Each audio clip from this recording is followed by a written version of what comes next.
Okay, put that out. Ah.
Hello, welcome to Yoda Soda Creations podcast. Good friends, to which have business talk reviews recent.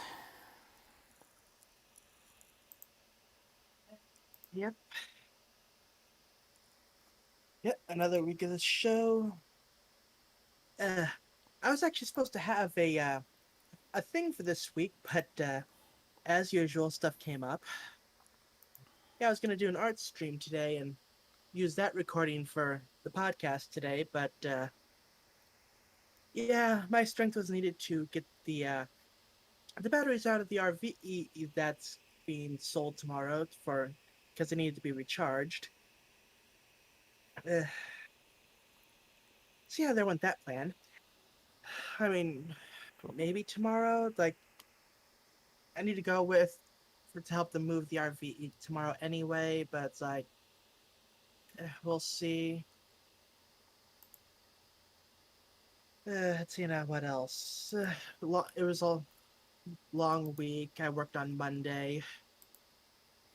I'm actually working this upcoming Monday as well. Um, actually had a bit of a COVID scare on Wednesday. Yeah, my the person who drives me to and from work or was had to go to urgency care due to a high fever, and well, we didn't know what was going on, so it's like just in case I was given the day off of work. But it was fine. It's just a bacterial infection, so I didn't have to worry about that. Uh, what else? Ooh, also I found out. I guess that the Halloween Pinkie Pie plushies are I guess a regional thing because I because apparently they don't have it in Washington, Oregon, or California. Like they don't even list it on the website. Like if it wasn't for picture or as I'd claim that it wasn't an actual thing.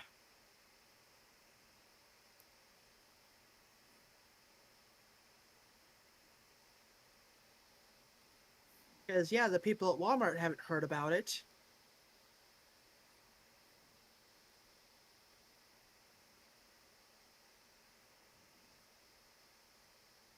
In other news, I finally got my chair. Yeah, it's like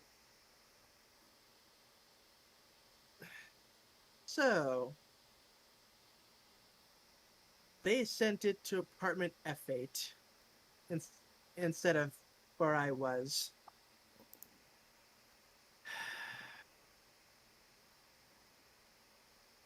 Yep.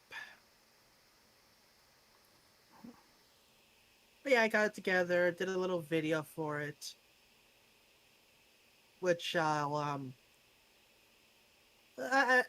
holding on to a couple videos for later once I get the new intro sequence worked on, which is part of the art thing I was gonna do. In addition, I also watched the new Pony movie today. I did a reaction video for it, and yeah, I'm gonna be holding on to that for a bit again until I get the new intro rolled out, and because I want to give the movie a few weeks to for people to watch it before I do the whole reaction thing.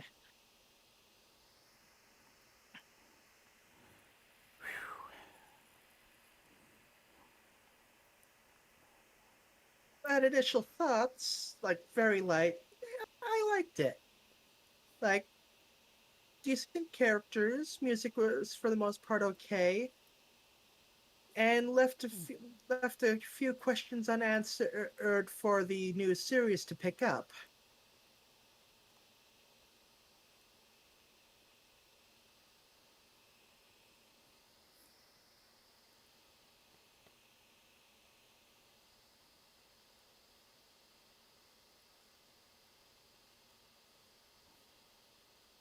So finally got around to making those the pancake mixes that I got at Wajimaya.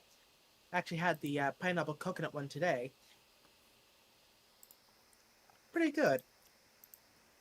Yeah, I'll be finishing off the Watch Maya set tomorrow with the last drink. And then all I have left is whatever other stuff I find for Halloween and the stuff I picked up at Walgreens.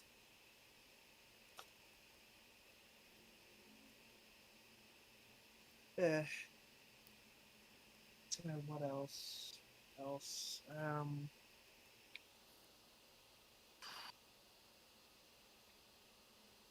Yeah. Uh, I think that's about. Oh, right. And the remaining Kit Kats. I forgot about those. I keep forgetting about those. Uh, yeah, I have like two more Kit Kat videos left, which I need to get some drinks to go with those, and one more Kit Kat to round out the bunch.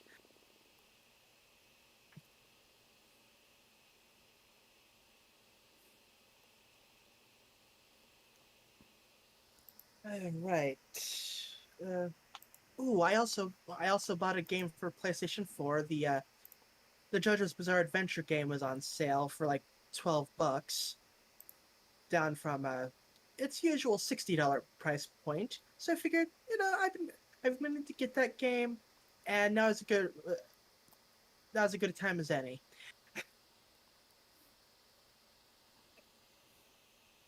Uh, but yeah, it's like, yeah, that like once Kingdom Hearts comes on Steam and Persona 5 hopefully eventually ends up on PC, that'll probably be like the only game left on my PS4 that I won't have on another console or system. Like I like the PS4, but yeah, it's kind of flirting for actual exclusives. Mind you, the PS5 isn't doing much better. It's like most of its things are like, oh hey, it's a PS4 game, but slightly better graphics. And it's like, oh well, it's gonna have oh right, and Final Fantasy VII remake, but yeah, that's probably coming to PC soon anyway. That'll probably be Epic Games Store for like a year, then Steam. Like, I'm patient, I can wait. And oh yeah, Final Fantasy 16 on PS5, but I mean they brought 15 over to PC and probably 7 remake, so it's only a matter of time, really. Anyway, I'm rambling. Um, uh, yeah, I just haven't had much time like to really do my stuff. Like, what did we do on Tuesday? Tuesday, I believe it was raining, right? Or did we do something on? I don't remember. Uh, I don't even remember what I did on Tuesday.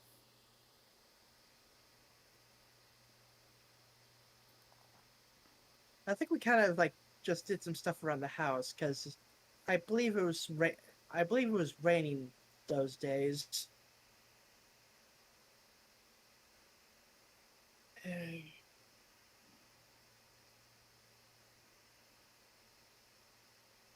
But yeah,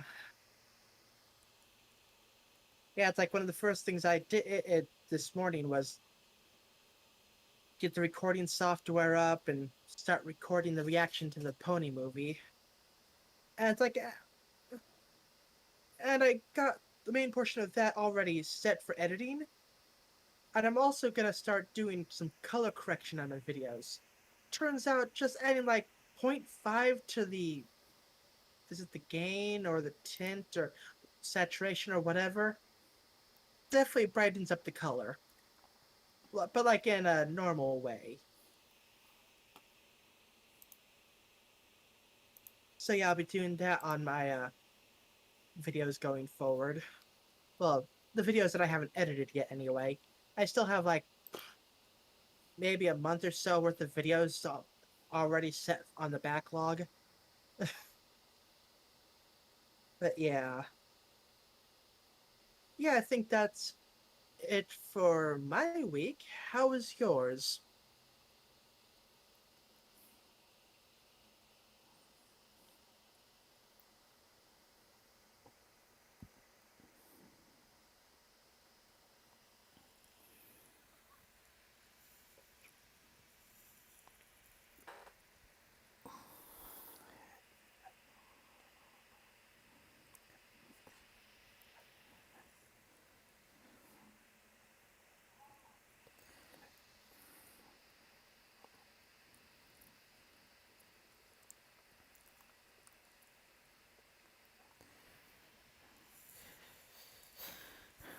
So it might get a bit complicated. Um,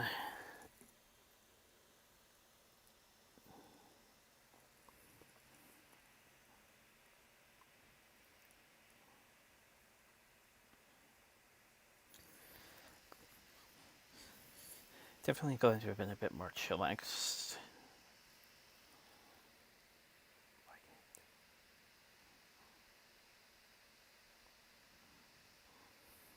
Okay.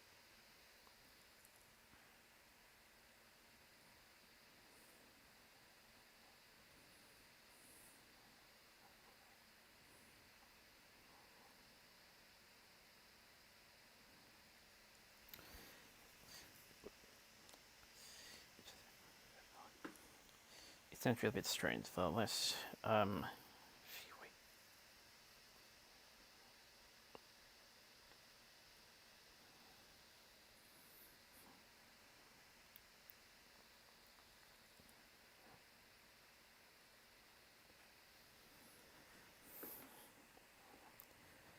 was a bit strange enough that the weekend after the week after Varsity still had a bit of pressure, even though I was trying to wind down for at least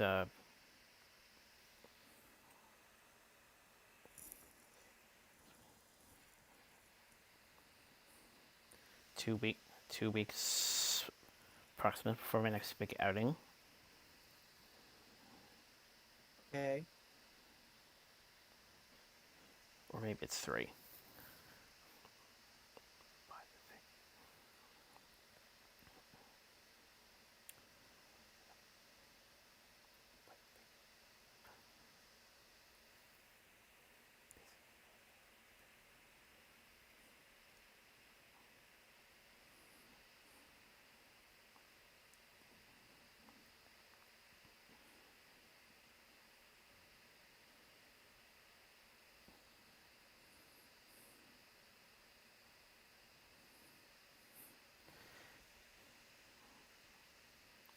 Basically, it's just a bit more on my plate that I kind of wanted. So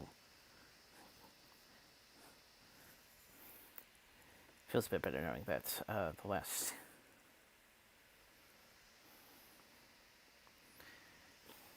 this time around at least it felt a bit more on the downside.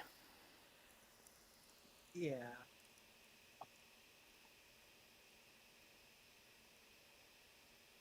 Hmm.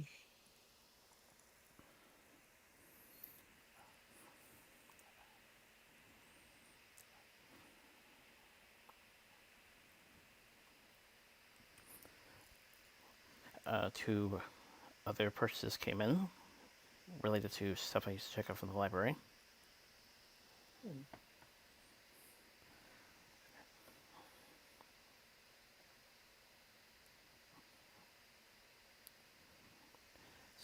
So it was nice watching those again. Yeah.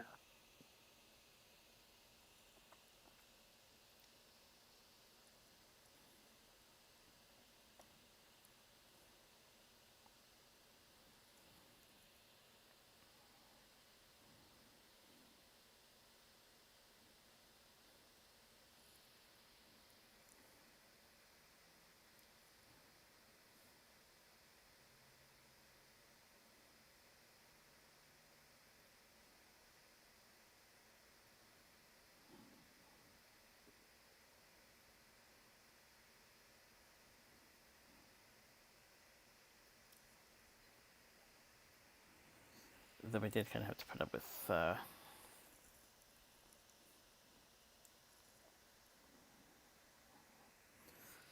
Mom on a bit of a temporary schedule where she had to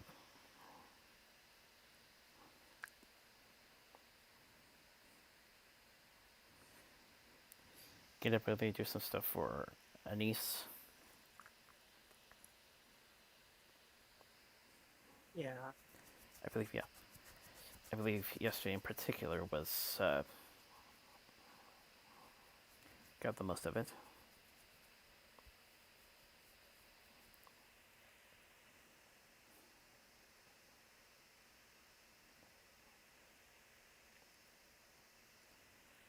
Don't think those arrangements should last too long, according to what I heard. In fact, I think she. In fact, she was. I don't think I recall her coming out of the house earlier this morning.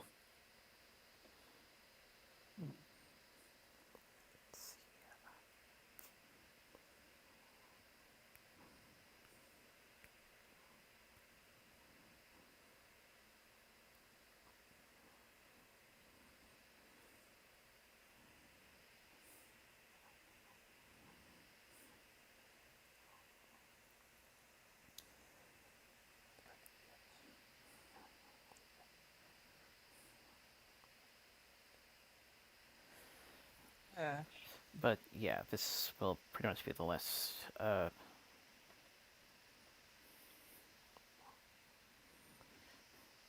weekend without much for next weekend's gonna have quite a bit, quite a bit on our plate. Aside from the cast, of course. Uh,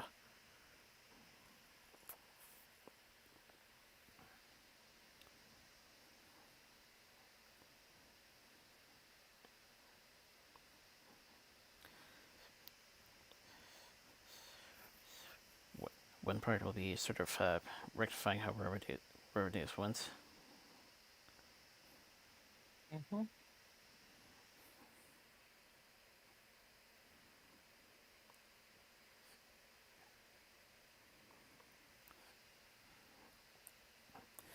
Second part, thankfully not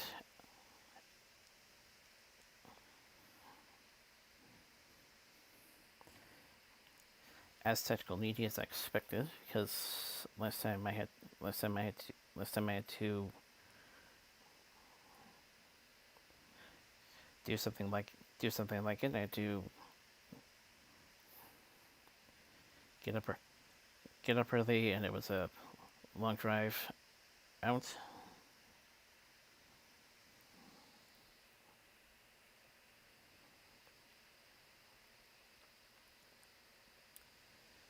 Thankfully, this is taking place in the afternoon, so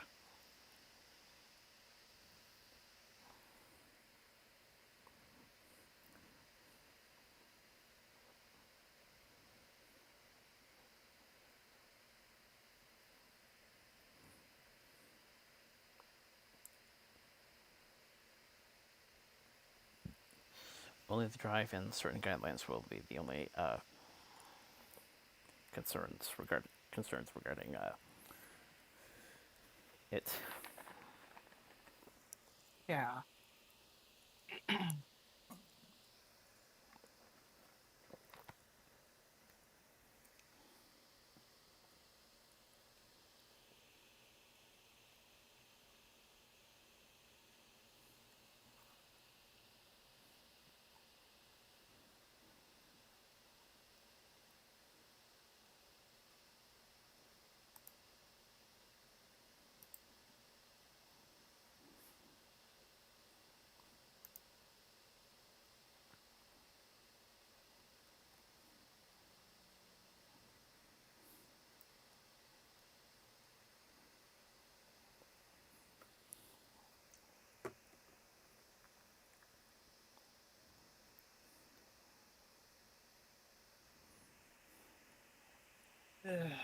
Like,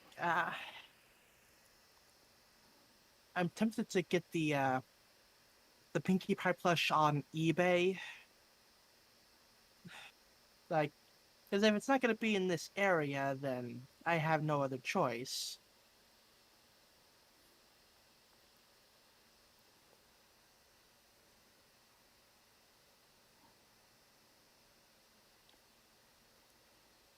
Like, eh, I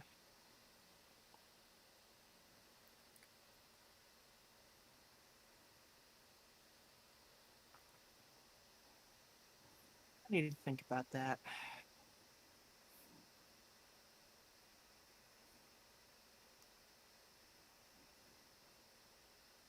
Anyway,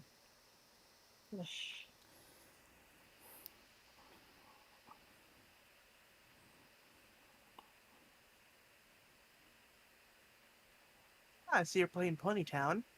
Haven't seen that in a while.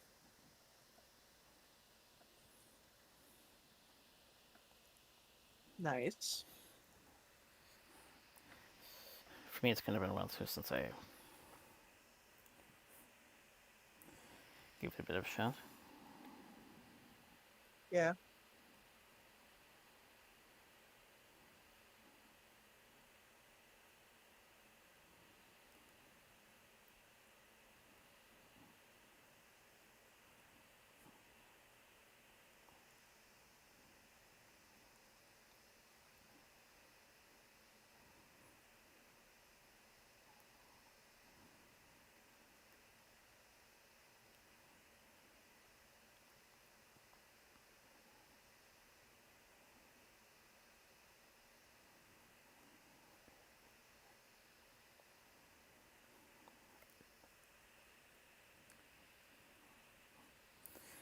But yeah, it's the next weekend that's gonna be gonna require a bit of prep.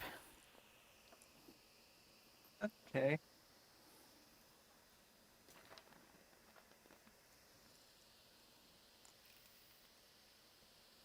See you next weekend. Okay, second. Okay.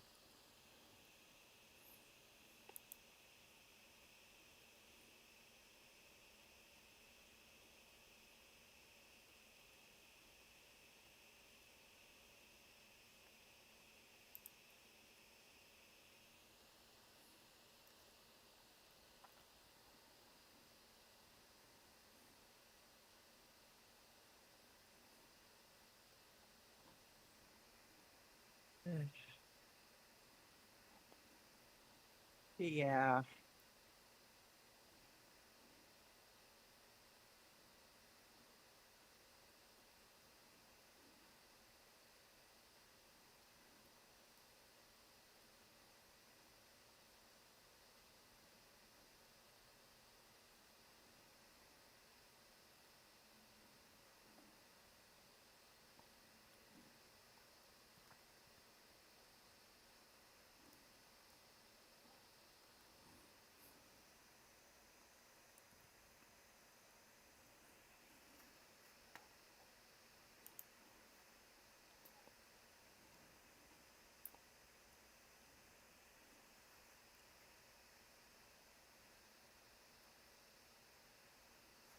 Just getting the plushie ordered.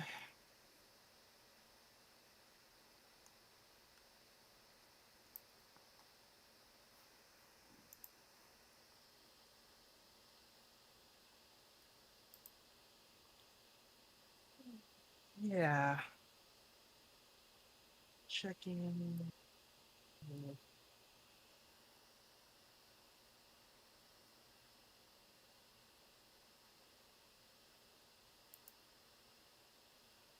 Yeah. Ship it to my mom's house because I don't have to pay tax for Oregon.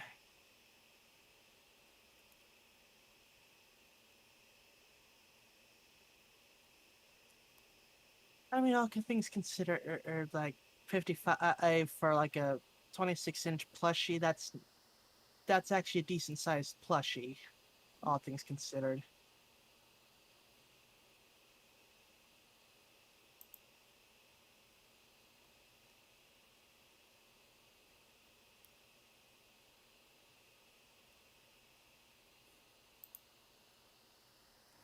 Okay.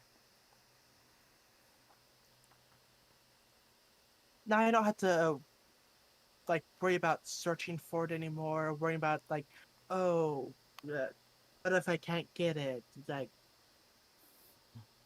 because it's like a nice plushie. Anyway,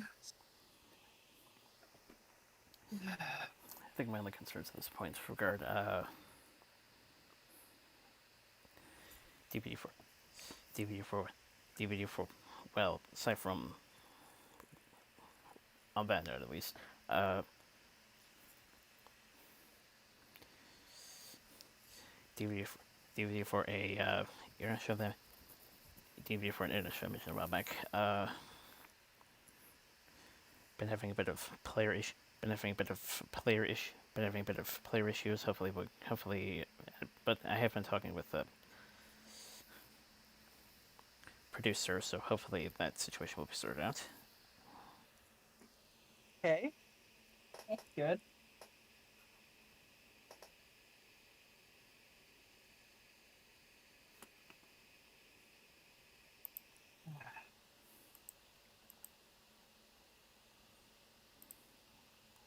Okay, so just so I'm getting everything straight, potential. So I guess potential issues next weekend.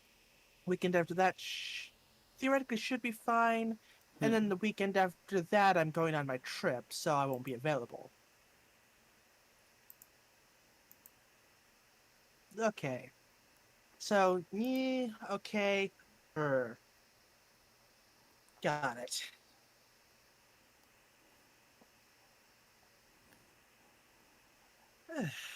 Anyway, I think if I remember correctly, the trip was the bigger question mark. yeah. Like, we'll see how good the Wi-Fi signals or mobile data signals out there, and yeah, because like that one will be phone only. So if I can do that, don't expect spectacular audio quality. I mean, I'm sure the phone is fine, but I mean, compared to what I usually use,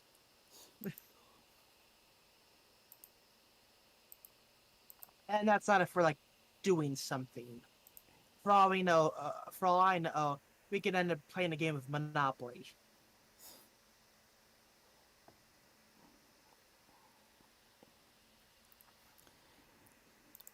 In any case, I have found something that could fill that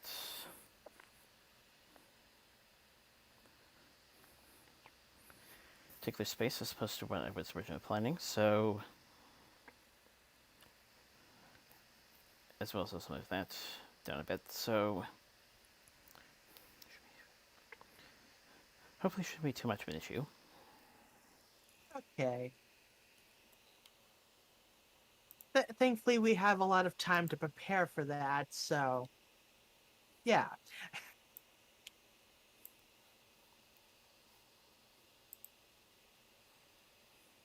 Anyway, so yeah, originally we were going to be talking about the last few issues of the Pony comic, but since the final issue doesn't come out till like mid next month, we're back to more Gravity Falls. Yeah, basically we. Yep.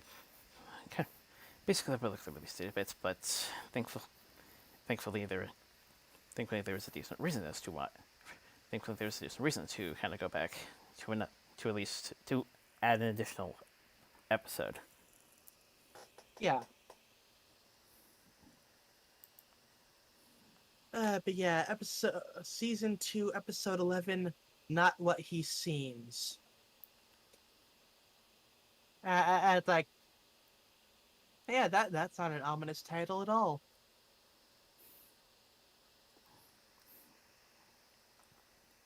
So the episode begins with Stan in his secret underground lair. It's like, been waiting so long for this. He turns the machine on, and there's a countdown. 18 hours remain.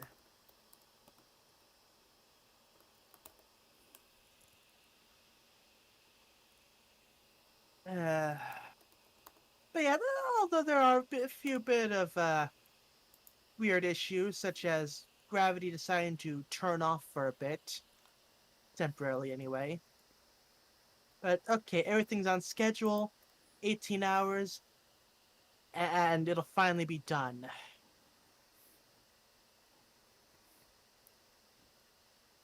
Next morning, dawn of the final day, 24 hours. Wait, no. I wait, like, no, less than 24 hours. Crap. Okay, let's say about 12 hours remain, give or take. Rough estimate. You don't know exactly what time it was that night, but yeah.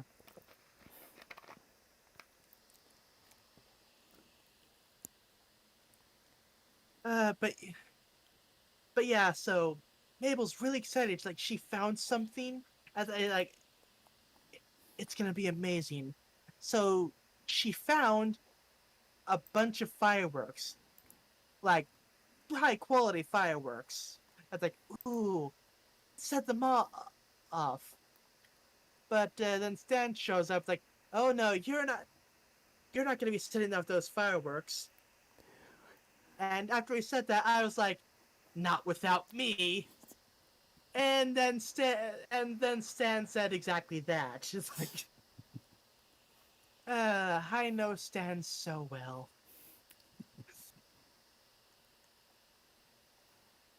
So yeah, they go on the roof, set off fireworks, and the cops show up, ask if they have a permit. It's like, of course we do. It's like this is all fine. But yeah, later they're having fun with water balloons. Stan is chilling on the couch on the porch. Everything's good, but he needs to have a serious talk with them. Like he has to tell them something, and it's difficult. It's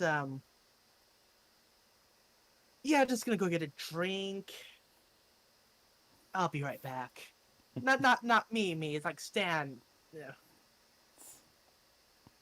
But he walks off with like, okay, Juice was gonna come out eventually. I should tell them. And hey, what's this red light on my head and all of my body? Oh crap! Yep, the government agents have arrived, crashing into the shack, arresting Stan, taking the kids. Yeah, apparently the previous night, someone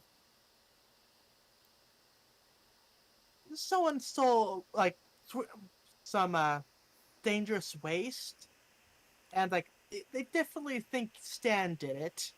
Like to I guess fuel some sort of doomsday device. I mean, would Stan do that? Really?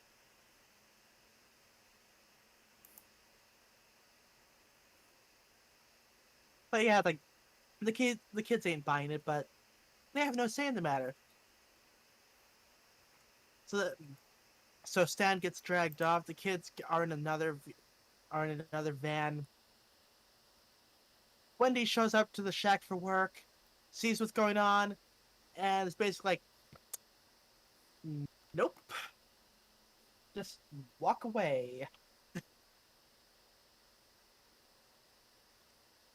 And that's the last we see of Wendy this episode. So yeah, Stan's getting interrogated. Like, they're asking, like, hey, how do you plead? And like, Stan's like, nope, no. But he asks for his one call. So he ends up calling Seuss through a drive-through window speaker somehow. Like, how does that work?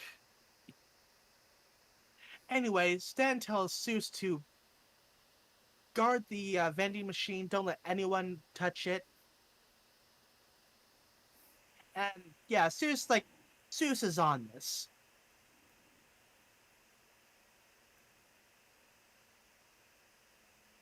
Yeah. Meanwhile, in the in the kids' van, eh, basically they're taking them to CPS, Child Protective Services, and kind of yeah, it puts on some mindless entertainment. Like, oh no, how do we get out of this? Urgh. Idea. It's like, and I was thinking like, wait, Mabel's thinking, but right behind her is the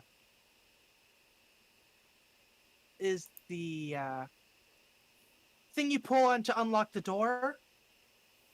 I remind you, they are in a moving vehicle, so that's a bit of an issue. But okay, idea. So they're passing by a trucker who is who, according to the bumper sticker, is a fan of several times. So Mabel writes on the window, "Several times is overrated," and the trucker rams the van off the road. The agent is stuck, but the kids are able to get out, and they smash the communicator.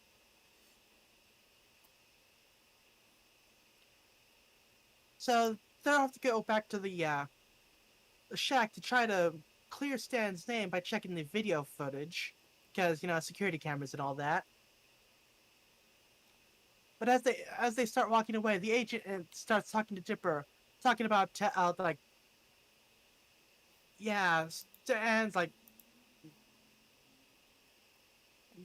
false names and double lives and all that stuff. But Dipper wants to believe in Stan, like so. Yeah, he's not having any of that. So 5 hours remain. The the twin and sneak onto a passing by a government vehicle heading back over towards the shack. And Stan, he's still, in the interrogation room. And like, okay, have to get out of here. Have to be there when it happens. My gut gets panicking because like, oh no, it's happening. The end times. So yeah, he is getting out of there. So yeah, the twins are back at the shack. Okay, how to get in? We could do some elaborate martial arts, take out the guards and sneak inside, or the easy route, use the grappling hook to swing over through the upstairs window, which the agents broke. Like, yeah, go with that one. So they get into the shack, and they're looking around. Okay, where would he keep the security tapes? But Abel sees something off with the antilab stuffed head. Like, don't you mean Jackalope? Like those are real. But yeah, she pulls the thing, and yeah, the security setup is revealed, and they see that the tape for the previous night is there. So okay, they go watch it, and yeah, like Stan said, he was restocking the shack, but then he left for several hours, and then later, oh hey, this guy's all suited up, bringing in barrels of yeah, that's not a good sign. But that's not all. They find a box of fake IDs and passports, and a news article that says that Stan Pines is dead.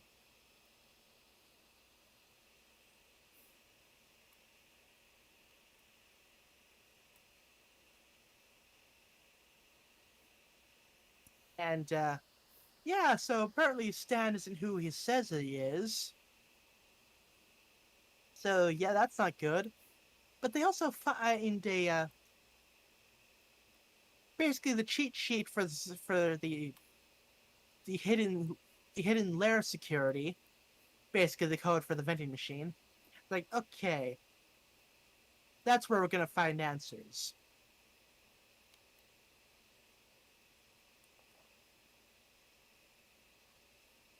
So yeah, back with Stan, like, yeah, they're gonna be taking him to Washington. Like, they'll enjoy locking him up. And Stan tries to stall for time, but it's not quite working. But it was enough.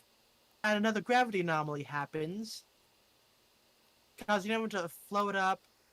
Stan is able to kick the table into the other guards, grabs the key, and manages to escape to his cell. It then pays off the taxi driver to basically go the exact opposite direction from the shack, keep going no matter who's chasing.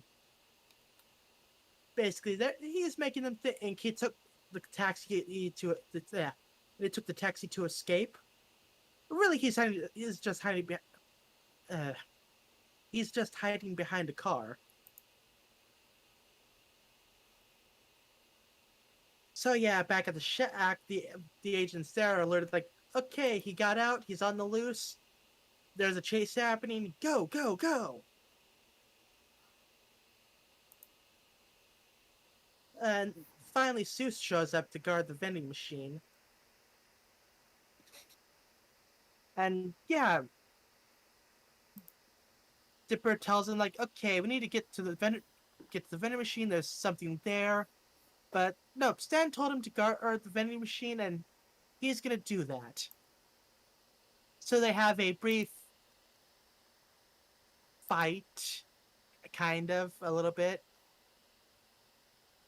But Dipper manages to punch in the codes into the vending machine, and the door is opened. And like, whoa. So they so they go down and enter the chamber. There's 5.5 minutes left. And like, hey, Stan can't be all that bad. He has a picture of the twins there. It's like, I'm sure it's fine. But then Dipper notices the other two journals. Yeah, Stan had the other journals the whole time, and Dipper, ooh, he is not pleased at all. Like, because who knows what else Stan has been hiding from them? Is he actually their uncle? Have they been living with a stranger this whole time? And yeah, Dipper puts the three books together on the three books on the 3 book picture spread, and uses the black light to reveal a hidden message that like, yeah, the portal is meant for knowledge, but yeah, way too powerful. If the countdown ticked to zero, the fabric of reality could be torn apart. Total global destruction. That's not good. But yeah, like, okay, only a minute and a half left. We have to shut it off. So, but there's an override, so get to that. They turn the keys and they're about to press the button, but Stan shows up and asks them like, no, no, no, I'll explain. Just don't hit the button. But yeah, Dipper's not having any of it. Like, what with all of Stan's lies, like why should they believe him? But then a big gravity anomaly happens, and Mabel's the only one who's able to get to the button. So she gets to the button, and Stan pleads for her to not press the button. Like, he'll explain everything, just don't press it. And she believes him. And the counter hits 0.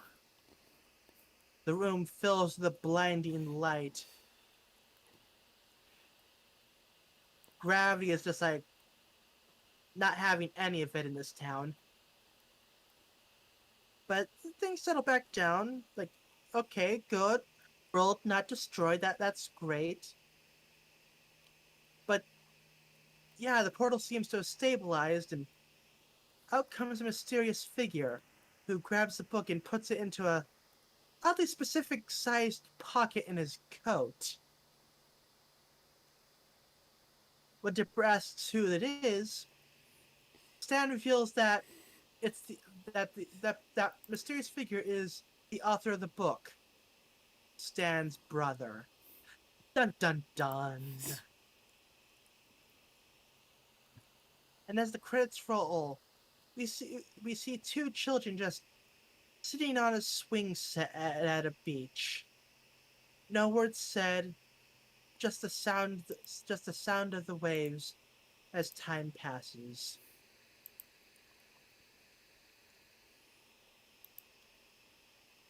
So yeah, this is a quite a plot relevant episode.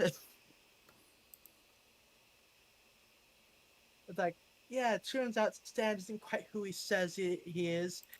The kids find out about the secret lair and the fact that Stan had the other two books. A new character is added to the mix, which we'll probably find out more about next episode. And yeah, it, once again, a very good episode.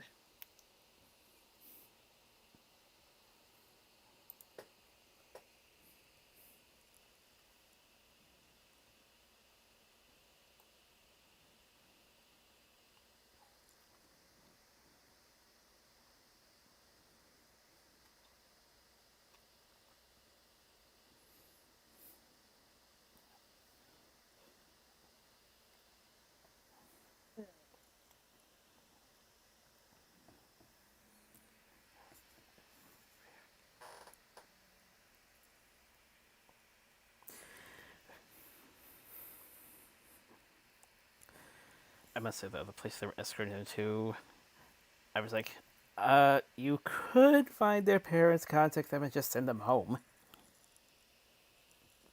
Yeah,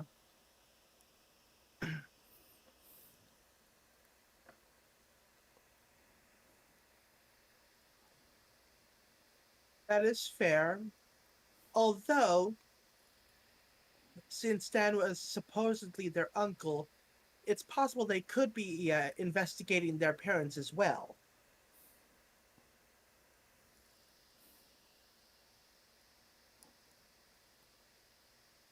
Just in case.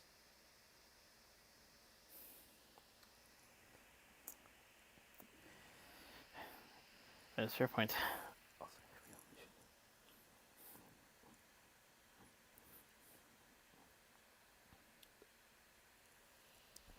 Also, when the rail ship popped up, I was like,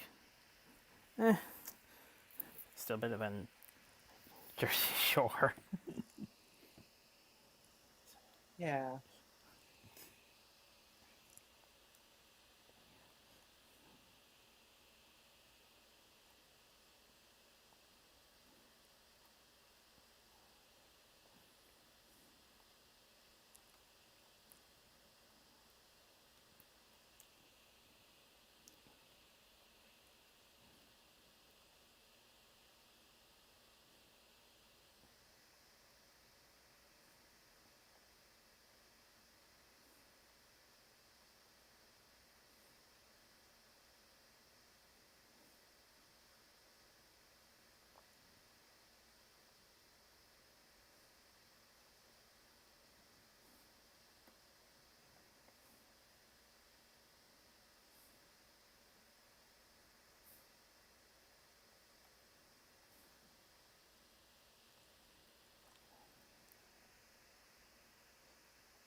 I have a feeling this freaking image might have something to do with how we're brothers.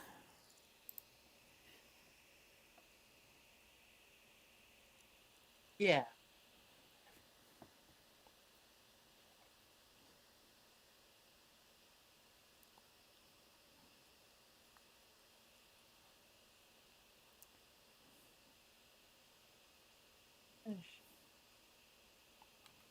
Yeah, honestly, I'm gonna be kind of sad when I finish up this show. It's like it's just so good.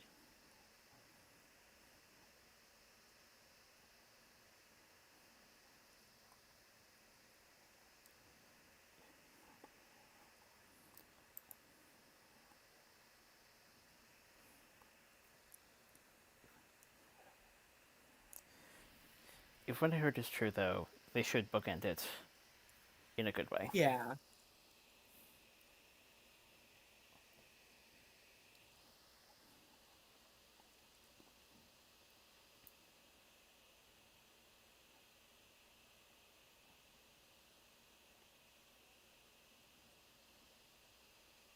I'm sure we can. And afterwards, I'm sure we can find another or good, decent length show to talk about.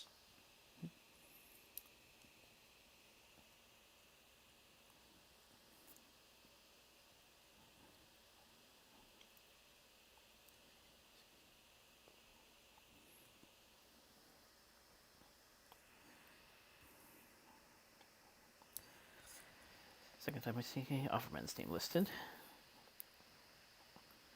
Mhm.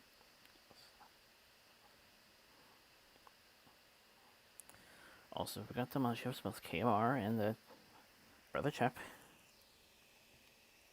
Yep.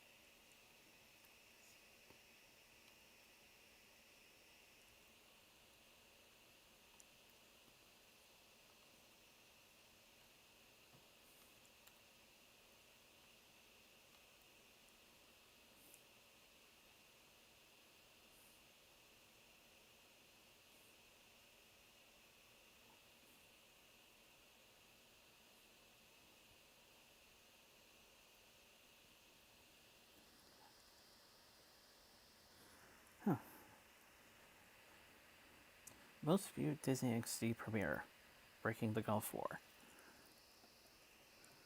Hmm.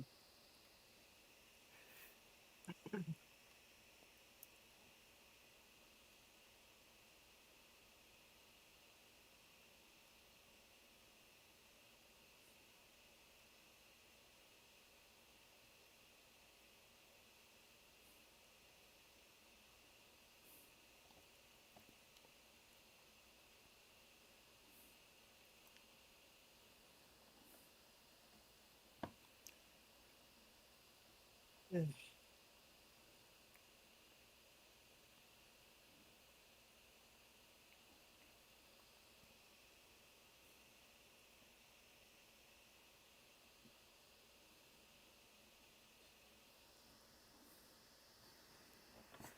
our decodes include Stam, least real.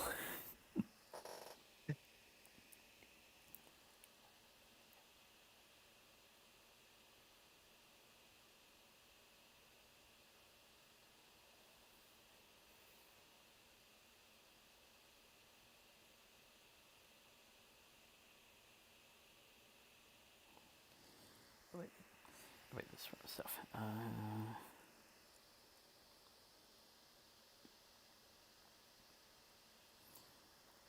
Compass goes haywire. Closer I get to them. Does this mean what I think it does? It's maybe underground. Mm-hmm.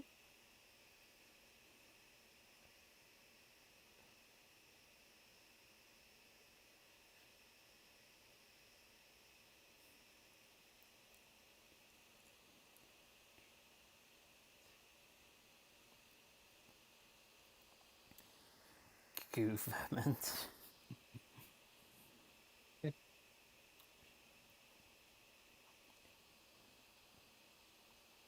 Original Mystery Twins.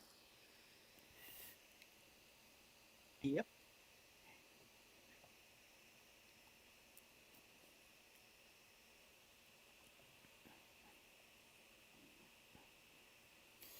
And 30 years, now he's back.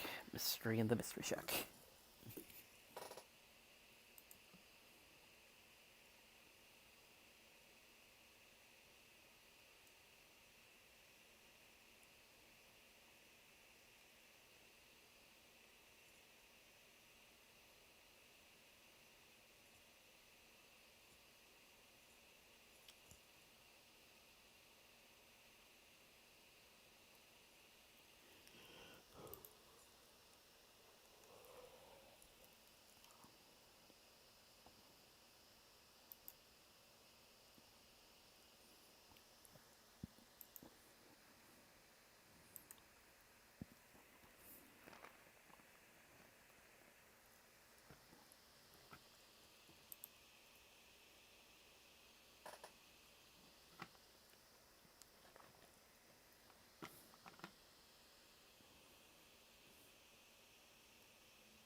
But yeah, I'd say it was a surprisingly good decision to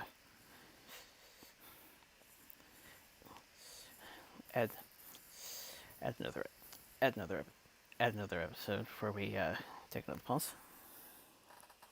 Yep. It's like, that's right. Ending on a cliffhanger.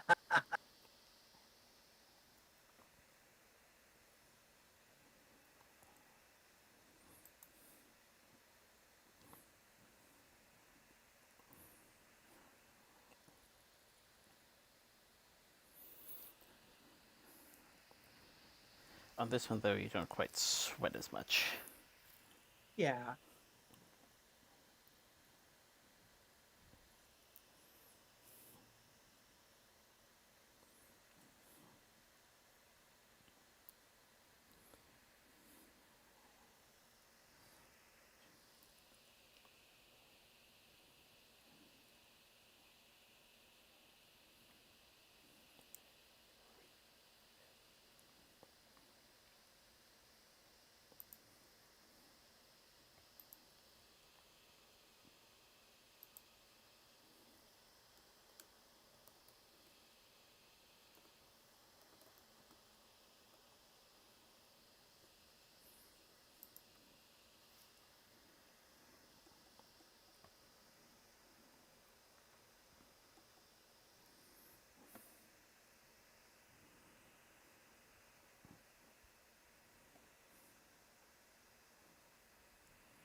Safe to say that things get real deep. Yep.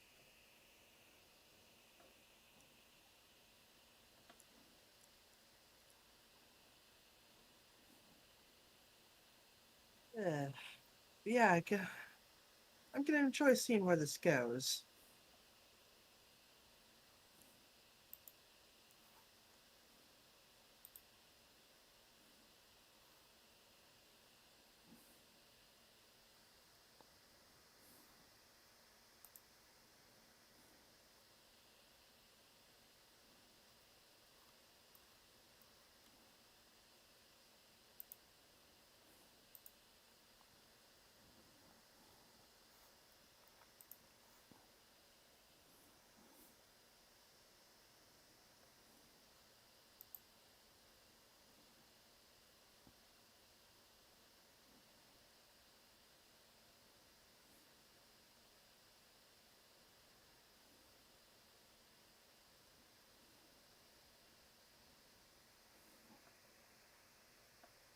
But yeah, it's like yeah, doing the editing for like the movie, I've actually learned quite a bit about the editing program I'm using. Like, okay, got the base layer for the reaction, add on the movie file layer, shrink that down, push it up into the corner, flip the image, turn it about turn it somewhat transparent, and pitch the audio by about 2 points. And if YouTube complains about the video image, I'll put a watermark over the video as well. But hopefully, what I've done so far should be enough to it's like yeah, it's not the like you're not getting the best image quality, but like this isn't supposed to be where you first see the movie. It's on Netflix. Go watch it already. You know, I'll probably do like a little disclaimer thing, like go watch the original first, then come back. I'll really just make that standard for all reaction videos I do.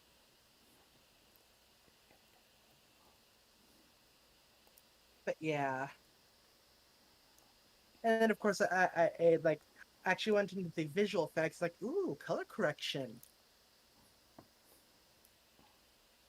That's I might look into more of those things.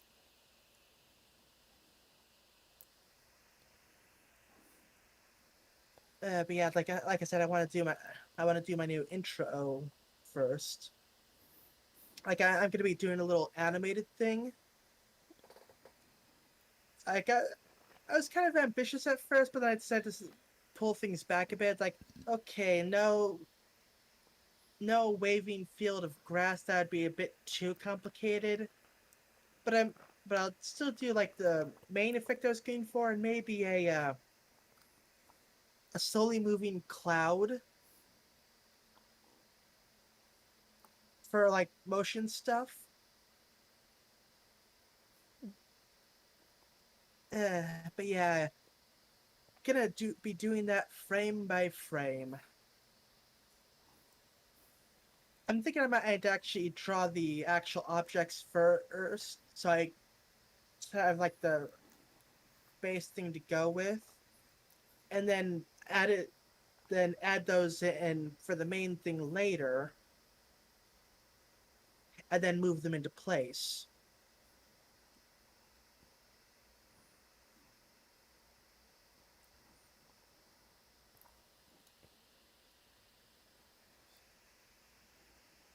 Ooh,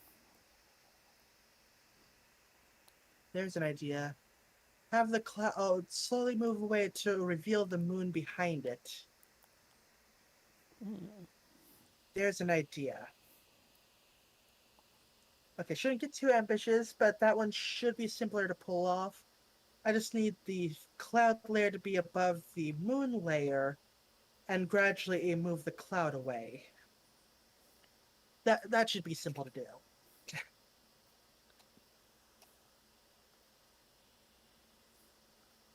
But yeah, this is gonna be like my new intro sequence for my channel that I'll be working on.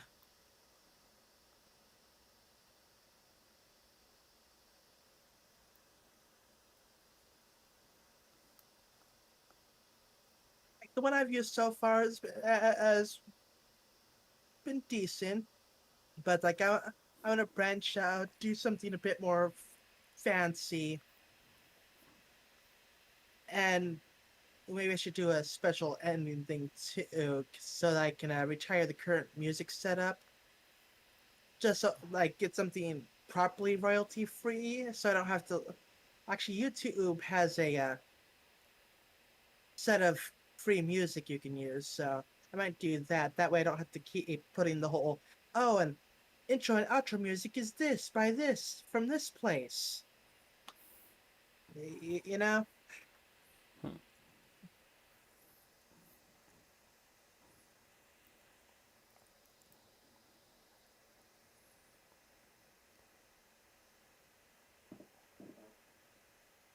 Yeah.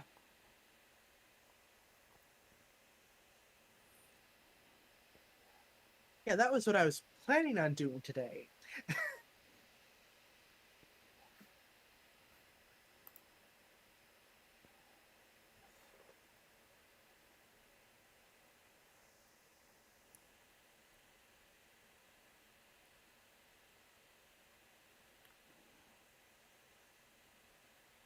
Oh,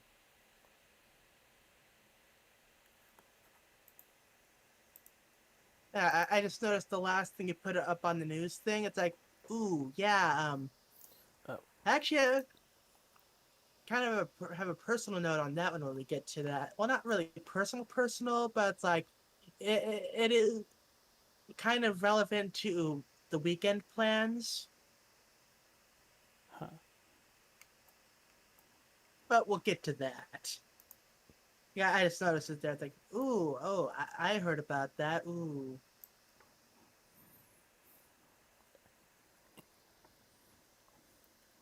eh. If anything goes wrong with the reaction, I may be willing to send you a nice alternative that's been working decently for me. Oh, I recorded the video off of Netflix on Friday.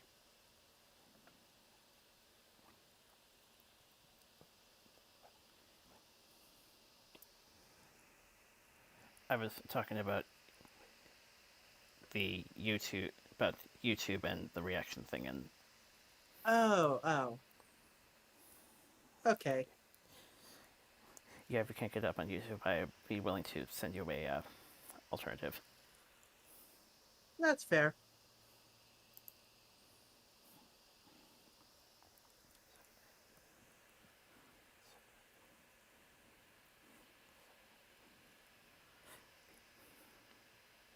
Yeah, though to be fair, the making it semi-transparent so that my background shows through a bit, it should hopefully deal with the whole picture recognition bit.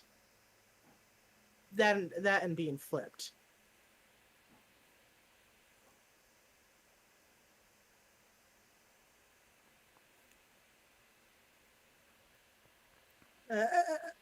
Though I must admit, like my reactions are a bit more subdued than some others. I'm not the type to be like, "Oh wow, really? Whoa!" I'm a lot more chill in my reactions.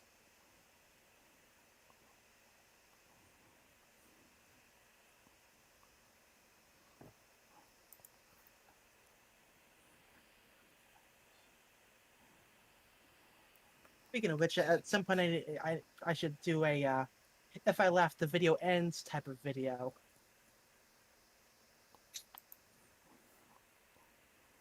Yeah, speaking of the movie, I also plan on doing a review video on it. Well, technically, well, two really.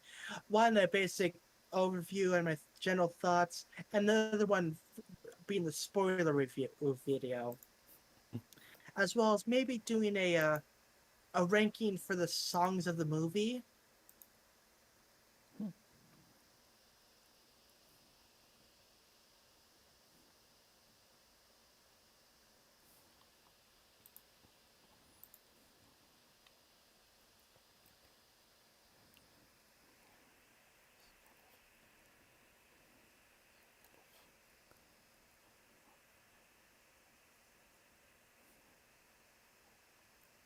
I think if I remember correctly, my ranking style has been mostly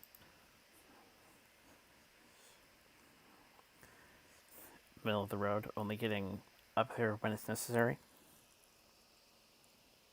Yeah,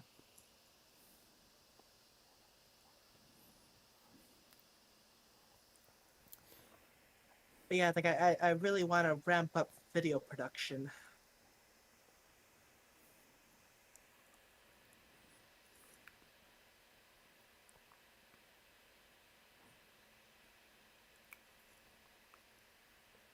Oh right, at some point I also have to finish up Final Fantasy V.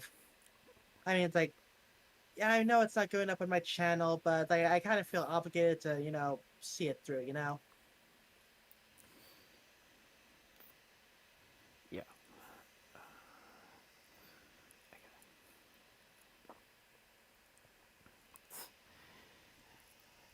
surprisingly get what you mean. I still haven't gotten through Princess and the Frog. Uh, I think if I remember correctly, I've only gotten to about possibly the villain song. I don't. Yeah, I've seen a bit of it, but it was at a convention. We were binge watching Disney, or we were binge watching in animated films, and yeah, partway through Princess and the Frog is when I was like, okay, I need sleepy time now.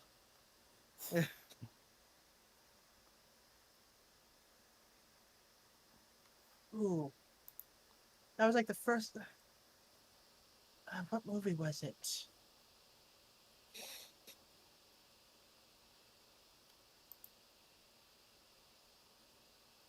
Uh, there's a movie I saw for the first time during that go through.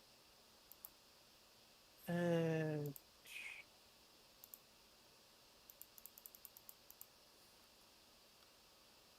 just cross-referencing in some animated film.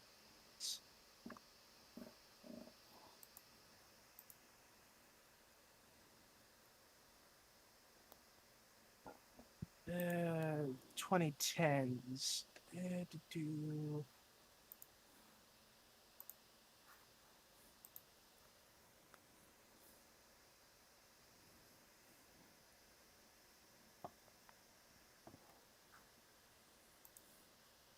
Party wants to say it was the first time I saw The Incredibles,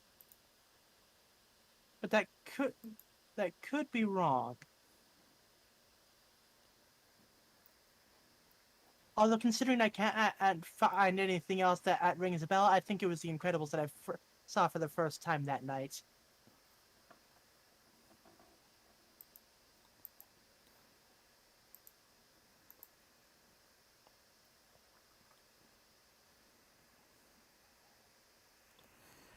If I remember correctly, I believe that the Princess and the Frog was tail end of 2009 Yeah, or tail end of the 2000s. yeah.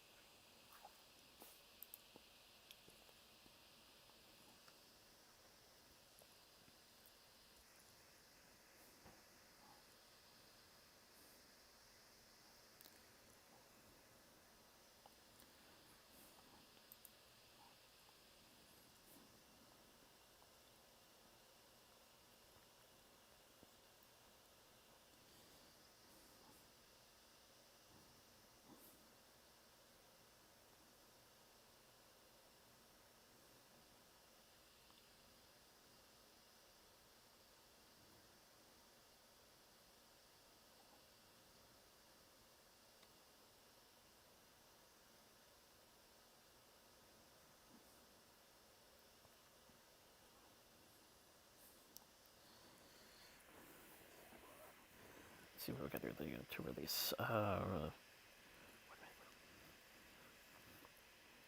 One minute teasers. Ooh, good to know Vanessa's getting a song. Hmm.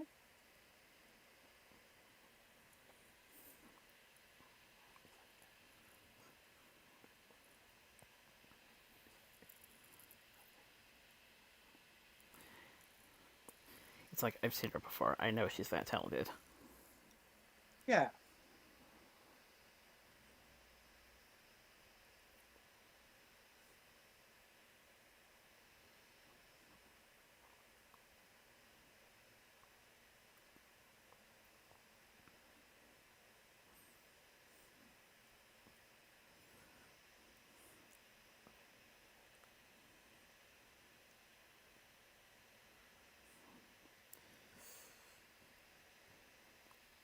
Plus, she's from Australia company Hunter Leisure. Hmm.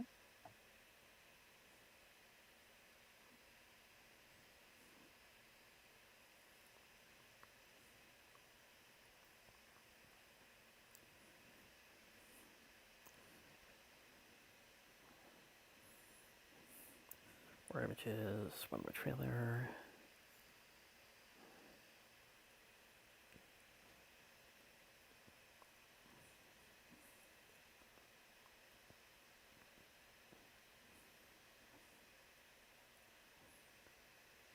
Interviews, another clip. Soundtrack on Spotify.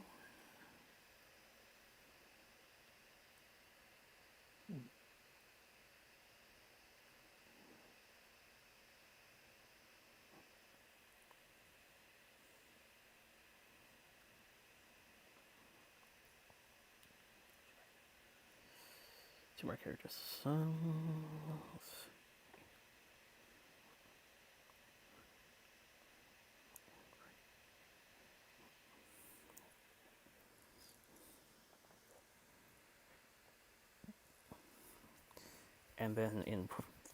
And then going into performance, Variety and the New York Times have posted respective reviews. Mm-hmm.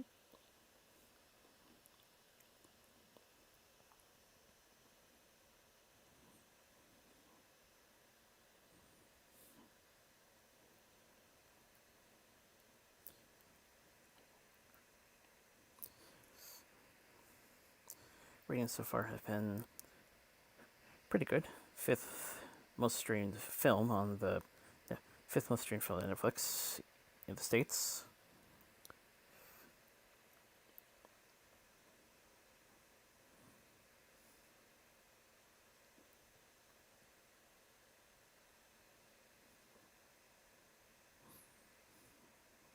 Uh, It's a development art.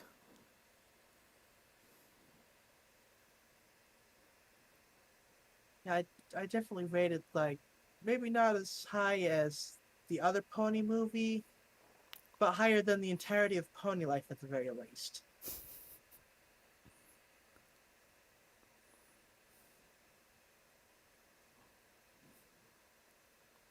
I mean, Pony Life tried to do something different. I can't blame it for that. But honestly, I can't really say it really succeeded at it.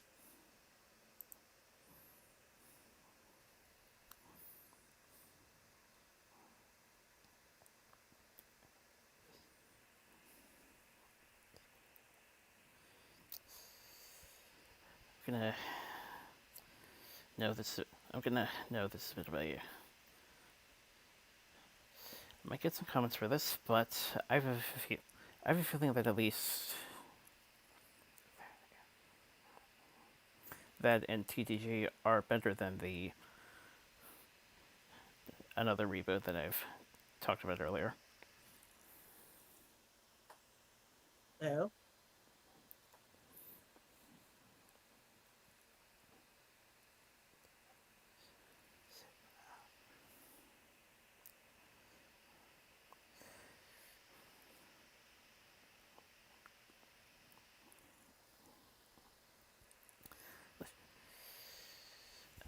Let's just say if someone actually remembers when we covered the Thomas films last year. Ah.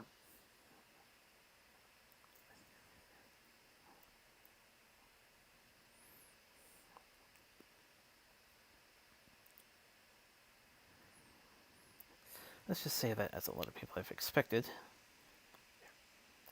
their current 2D venture has not been performing well. Yeah.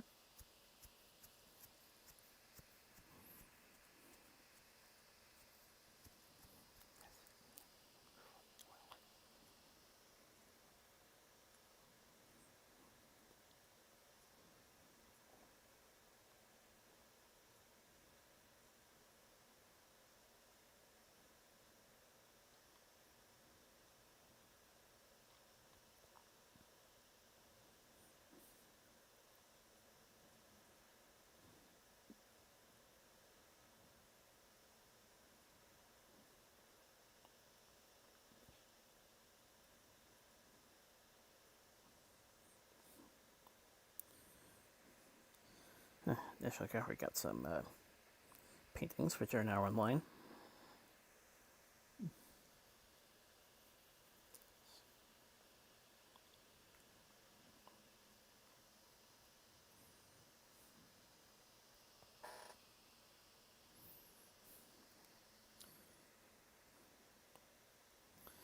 Girl Scouts got their own pen, as well as coloring sheet printouts. Hoping to, for me, I'm hoping to eventually put together a Boy Scout brony panel. Okay.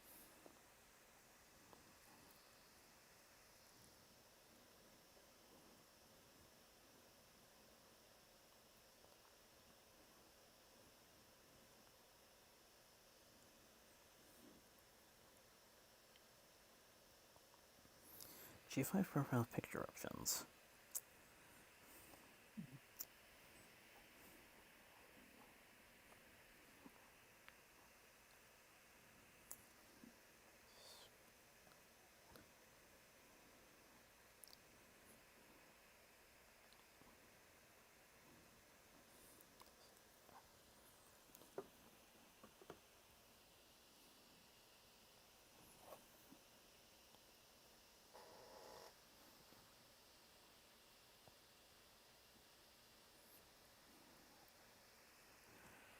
Overseas Lawson store has a pony skin.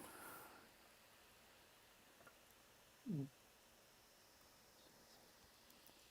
Oh yeah, I saw that. Like, yeah, cool.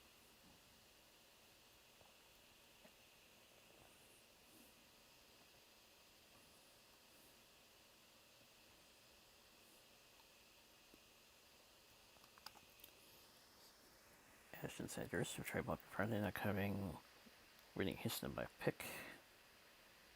Screenplay written by Academy Award nominee Anthony McCartan.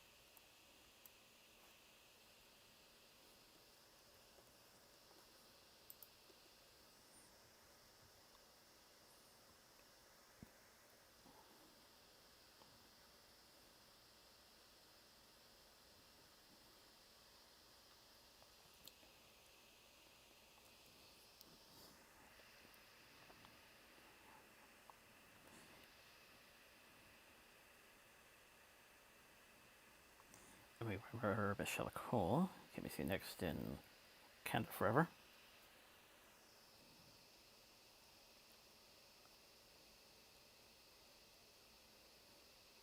Mhm.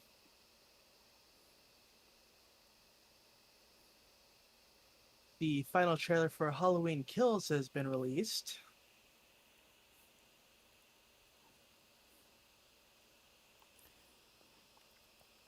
Same thing goes. as well as.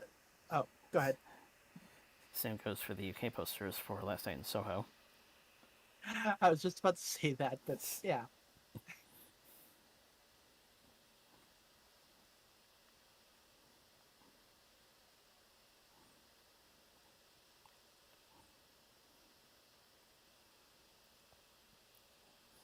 Lots of high scores at the Emmys. Saturday Night Live 8. Ted Lasso 7. Mandalorian 7.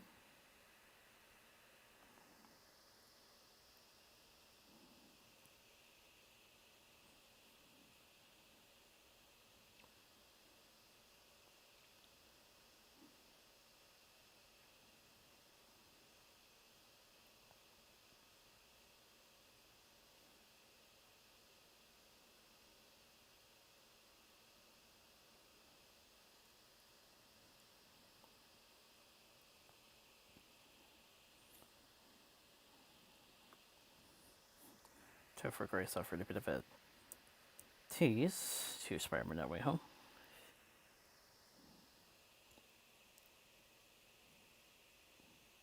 Yeah.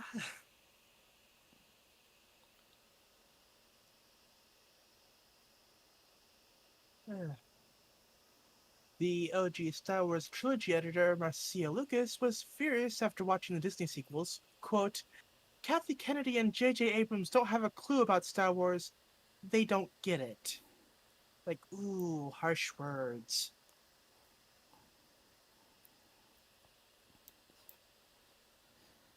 I mean, I can't say she's wrong either, because like, yeah, yeah.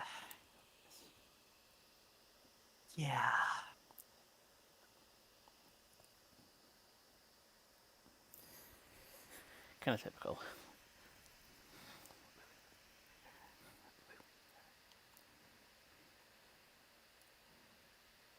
So Thor stole the spotlight in this week's episode of What If.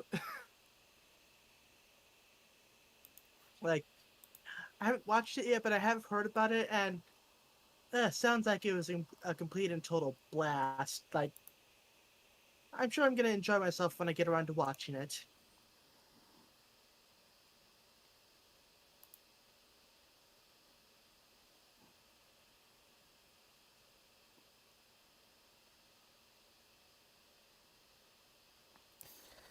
I thought so.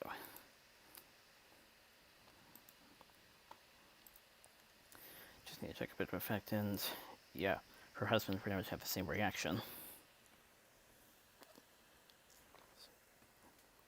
Yep.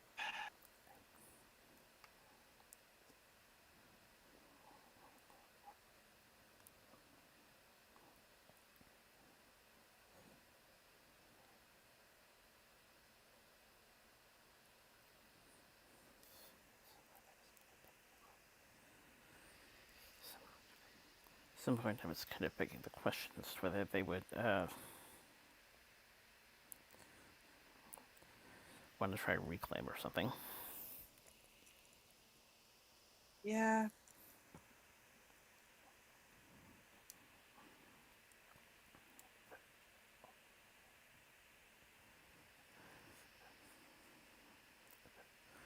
Although it's also worth noting,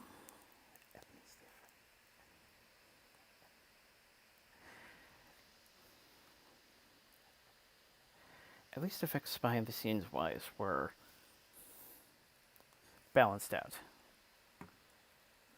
I mean, yeah, the effects were good. The story, not so much.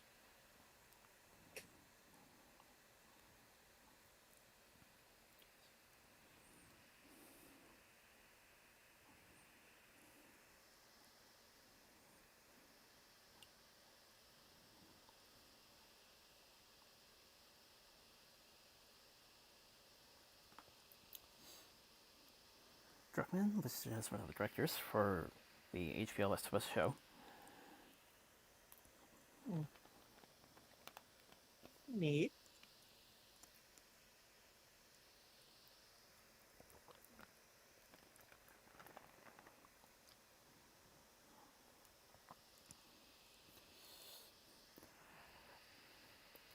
I was really interested in another Zombieland movie.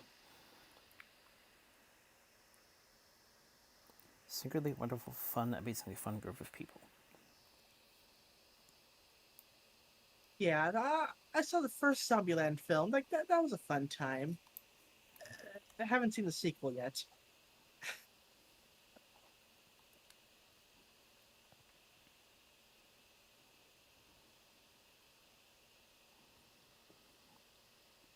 Tom Hardy hopes Venom will join the Marvel multiverse. Quote, there's always a plan in place for more movies.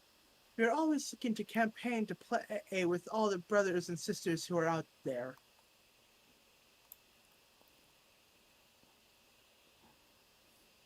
But really, it all depends on if Sony decides to play ball.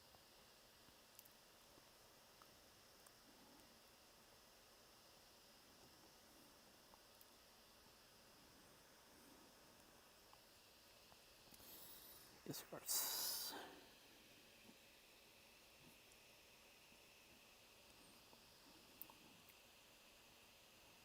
Plenty more MCU stars to get into the What If multiverse.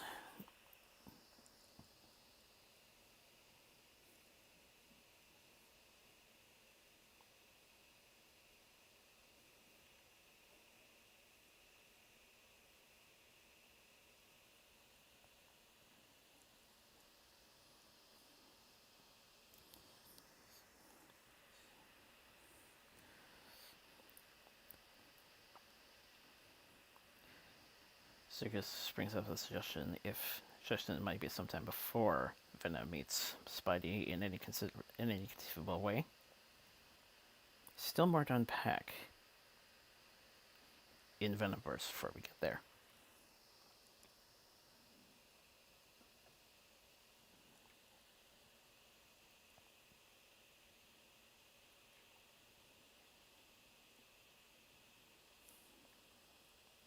And speaking of Venoms, a some new character posters for Venom Let There Be Carnage have yeah, those are out now.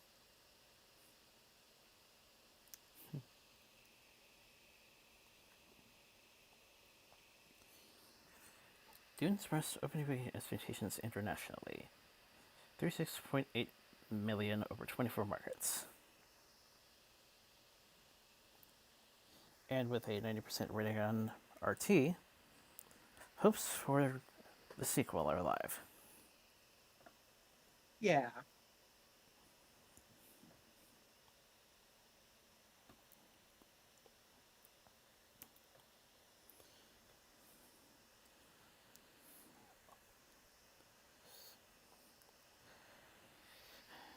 Got a trailer towards Hanks's next film, Finch. Hmm.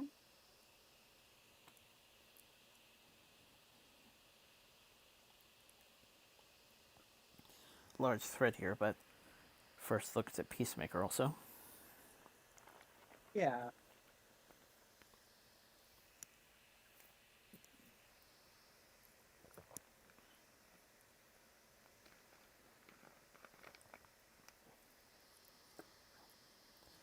Coel's Emmy dedicated to every single survivor of sexual assault. Hmm. Bold statement.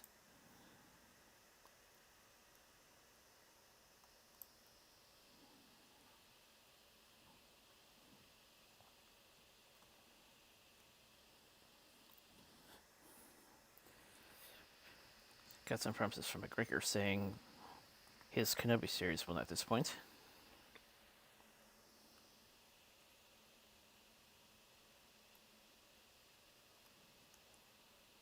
Eh, we'll see about that. The first trailer for Marvel's Hit Monkey series has been released. The series will be releasing on Hulu on November 17th. Hit Monkey. Never heard of that one. It's more a property though, so could be something. Hmm.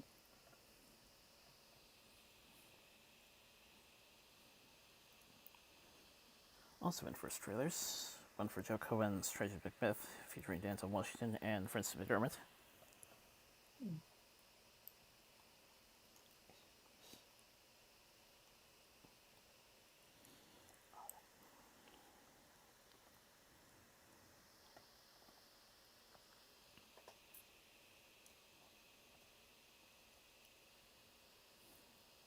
Victoria uh, Victoria Alfonso has been promoted to President of Physical and Post-Production, Visual Effects, and Animation Production at Marvel Studios. She will now oversee all aspects of visual effects, animation, and post-production for all of Marvel Studios' films and Disney Plus shows. Congratulations on the promotion, Victoria Alfonso.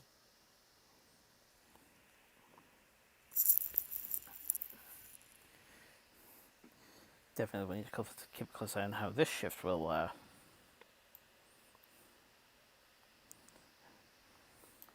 impact. Yeah.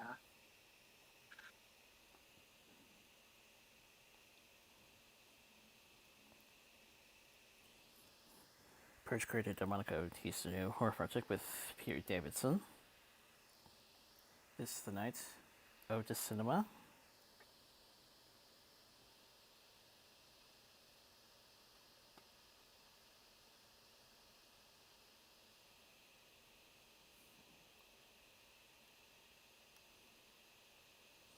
Davidson attached to star.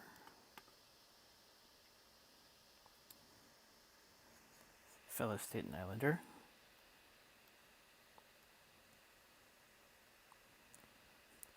Horror kind of weird psychological paranoid thriller. Mm.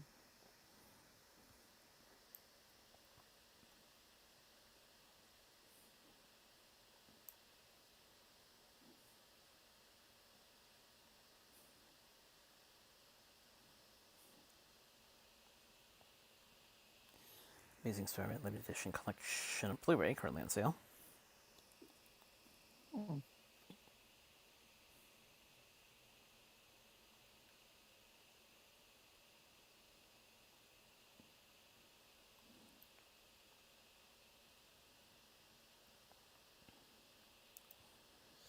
Got an interview from the director of the Kurt Russell movie Breakdown, Jonathan Musto, leading up to Blu-ray release.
Frank Miller weighed in on the Snyder's references to his movies in the DCU.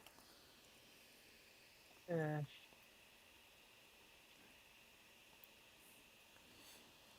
First was to be very territorial and all that. Now kind of sat back with a much deeper breath and longer view of the whole thing, and all I can say is great. uh, Came in, came up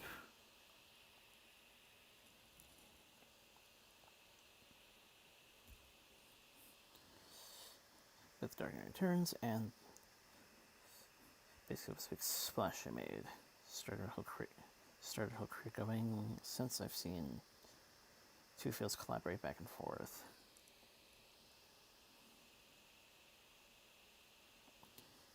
Benefited greatly from the book, so have they, and continue to.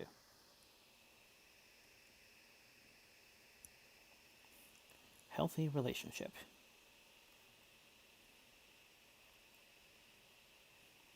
mm. Seems Snyder's a fan, so he'll be pleased to hear that. Yeah.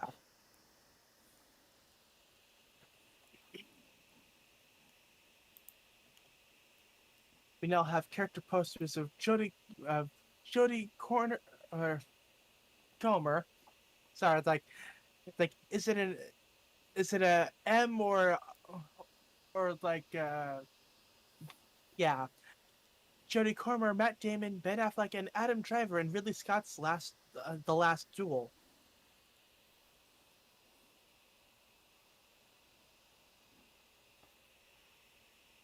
Yeah, that one name was tricky because like, is that an M or an RN? Like you have to look closely at it.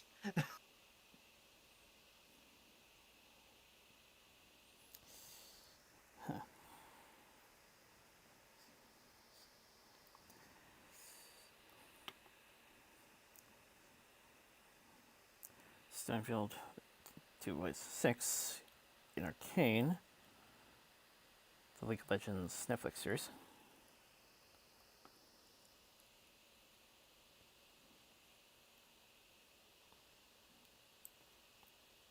Pitch Perfect series is in the works at Peacock with Adam Devine set to reprise his role. The series will be set years after the events of the films and follows Bumper Allen as he moves to Germany to revive his music career.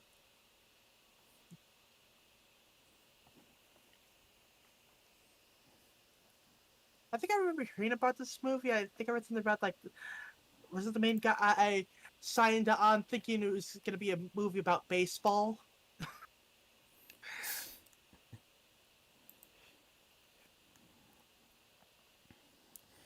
my history. I know my sister enjoys the movies. I've heard it mentioned a couple times on NC. So yeah, when that popped up, I was like, Yeah, maybe interesting.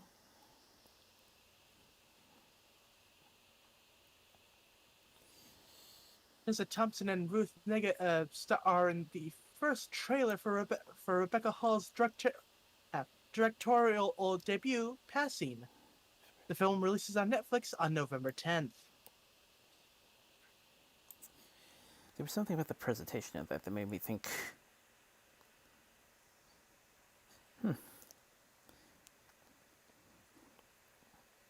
that's an interesting direction.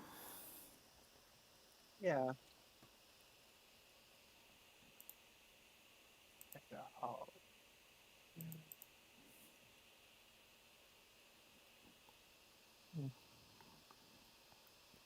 The Gumball. Amazing World. Oh, you can take this one. Gumball returning with a new movie and TV series at Cartoon Network and HBO Max. Promises to be both comedic, emotional, and epic conclusion for fans of the original series, and a new beginning and establishing worlds for the accompanying series. Ah, wait. Didn't the series already kind of have its own little conclusion? Or am I thinking of a different show? Wait, I think I might be thinking regular show. Never mind. To be fair, I wasn't active. I wasn't watching Cartoon Network during that particular era of the channel. So,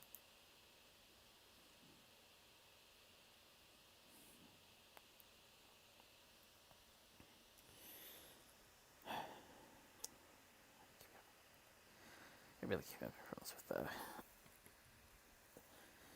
how she functions.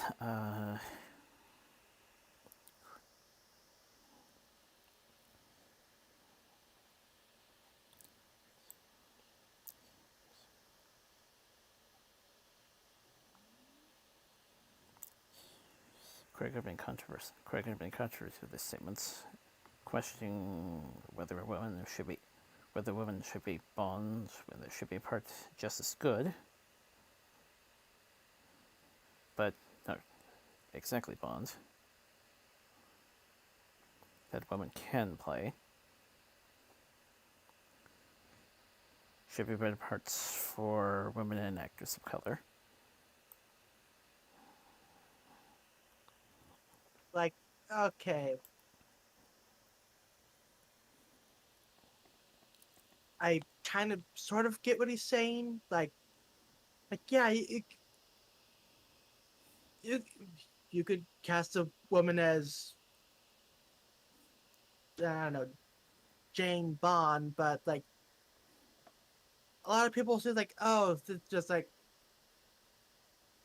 yeah, switching gender or for this for that role, and it's like, but if you can actually uh,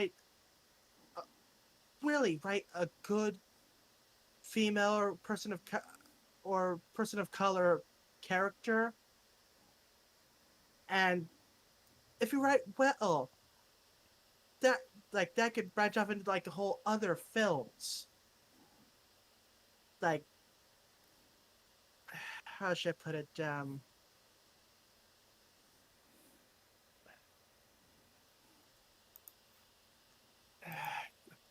I'm trying to say it in a way that's like you know this is a very sensitive topic, but Like I said, he may provoke controversy with his statements, and again, I still can't help but wonder if Goldberg's still in the circle. right. Huh, so kind of does exist. But yeah, it's like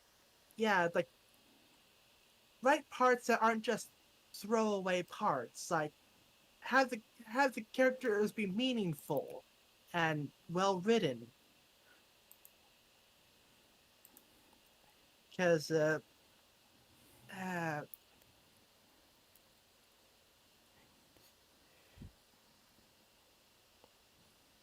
let's see now. Gee,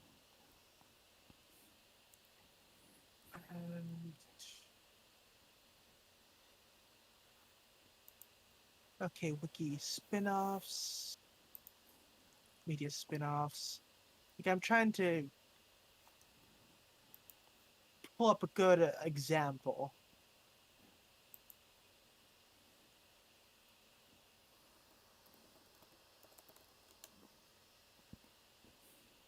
Like, for example, take the '90s Hercules series. It introduced the character of Xena. She was well received to the and so well written to the point that she got her own, even more popular show.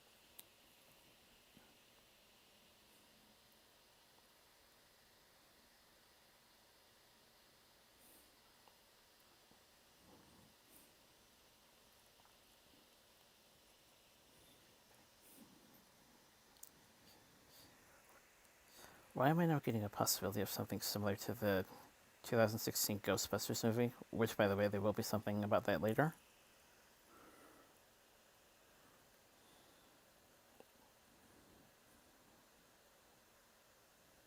Yeah,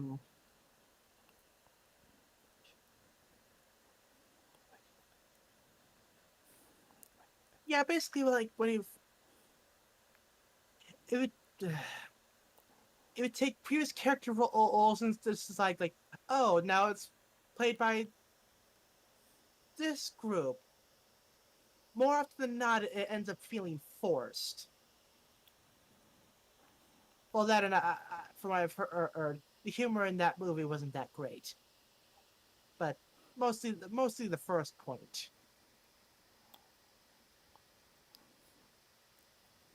I do I hear, mean, a show like I oh do hear a decent, I do hear a decent excuse for that sort of thing was kind of a parallel universe where it's a gender reversal, like how right, some fans have done that in yeah, other circles.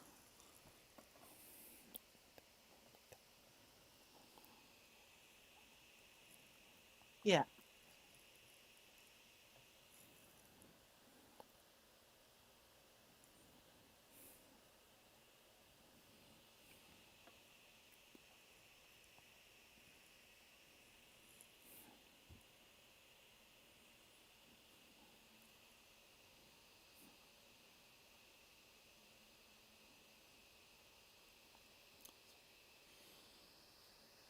Catherine Hahn casts as Joan Roberts in the Comeback Girl limited series in the works at Showtime.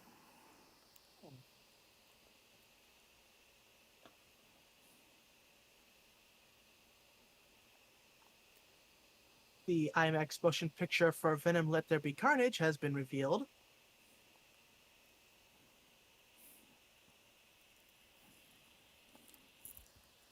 Ooh,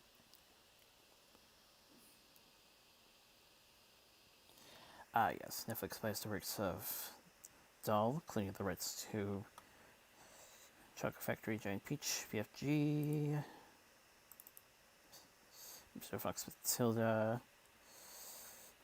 more. One of their largest acquisitions ever. huh. Is it wrong that I could potentially see them doing like a Charlie and the Chocolate Factory miniseries?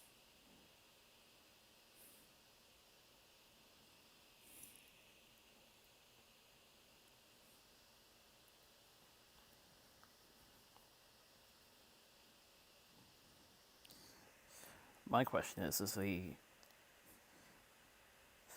Wonka film with Timothy to be primed for acquisition? Ah, yeah,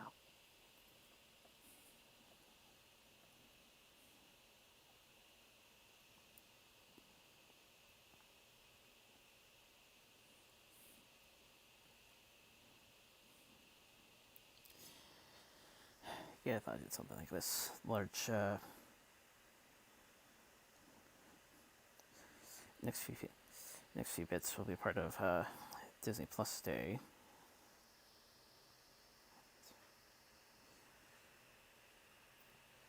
They include a special look at Boba Fett and feature these Disney MCU projects.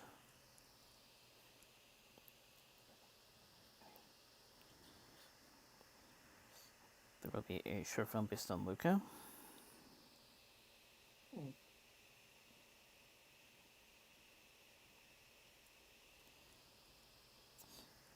Oh, and Jungle Cruise, free to Disney Plus subscribers for a day. Okay.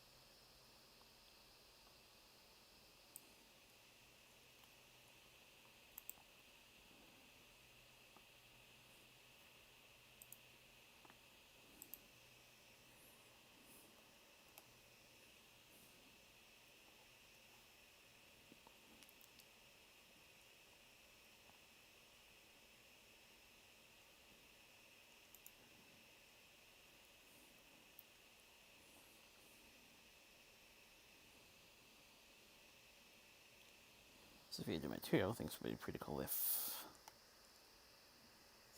Savannah and Wanda met in the MCU. Yeah, that'd be cool.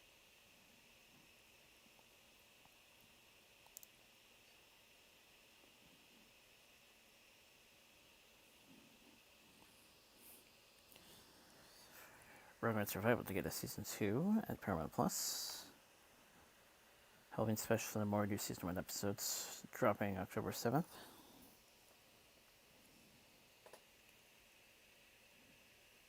Death Note 2 is still in development, confirmed by Masaoka. Netflix has been listening to fans after the first film. Hopefully, the fans will be happy with the direction we are going. I mean, if that direction is just scrapping this whole thing because the first film was an utter disaster, that would be a great direction.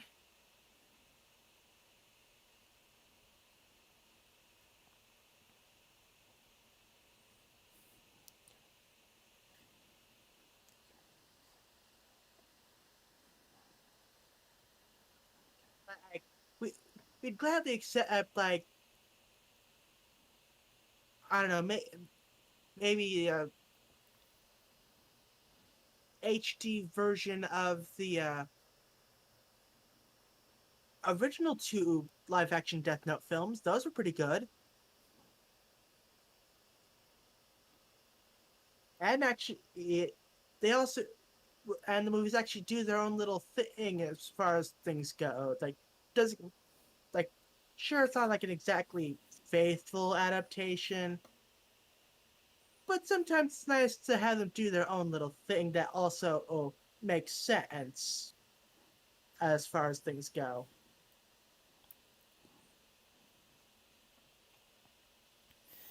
Surprisingly ties into my bit of a bit of a thing I was going to say regarding how sometimes sequels have will occasionally improve, do something a little bit, do something a little better than the first one. Yeah, I'm sorry, but it's like Americanizing in Japanese things. I mean, yeah, they're trying to localize it, but like it's just one of the things that really bothers me. It's why, like, despite how much I like Detective Conan, I haven't picked up the Case Closed manga because they've Americanized all the names.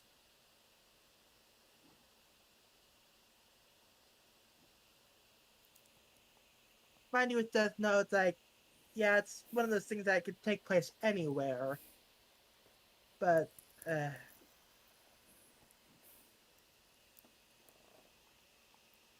yeah, it's like just straight up Americanizing things just really irks me.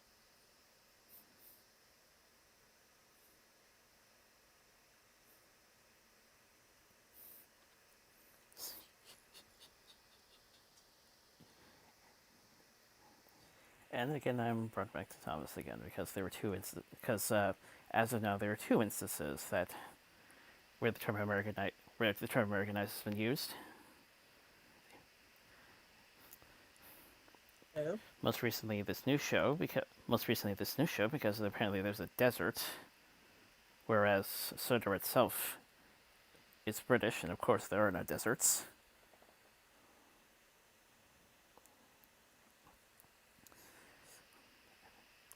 And then uh, of course there was Magic Railroad, where some people felt the Phantom Station bits were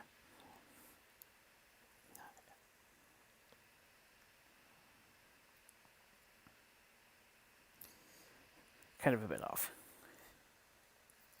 yeah.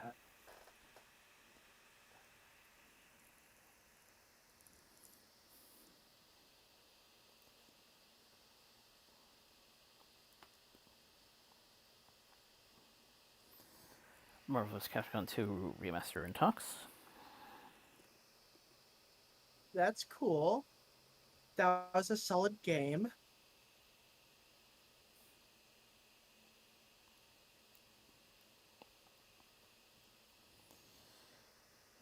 Currently, no plans to integrate Visions into the canon timeline.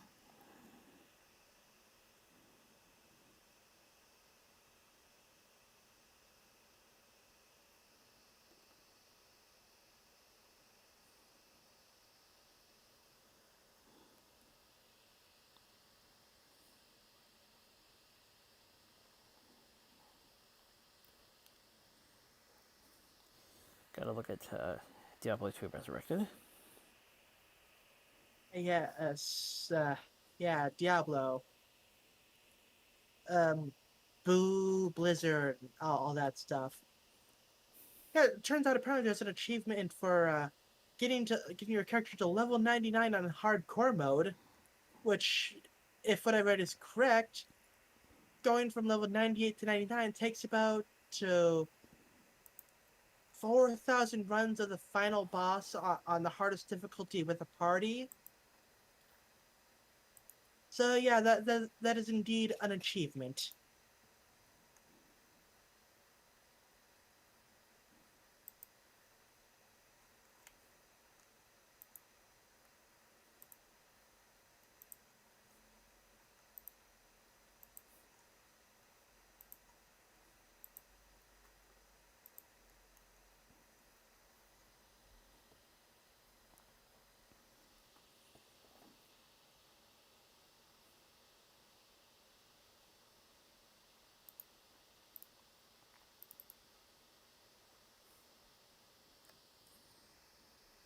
Cage stars a Buffalo Hunter in the upcoming Frontier Epic Butcher's Crossing.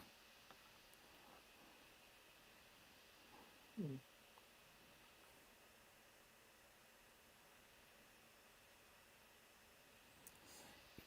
1870s, Cage taking on young Harvard dropouts seeking against destiny in the Colorado wilderness.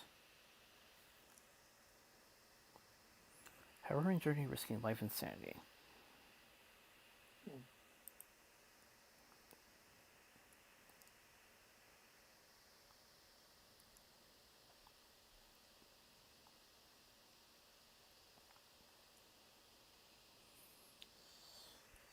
Got a trailer for the Netflix Britney Spears documentary titled Britney vs. Spears.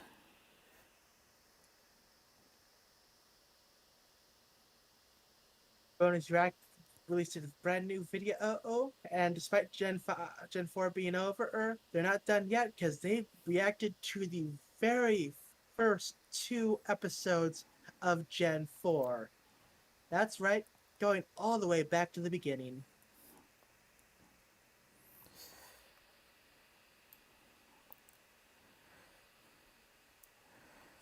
What's interesting about this for me was that I heard the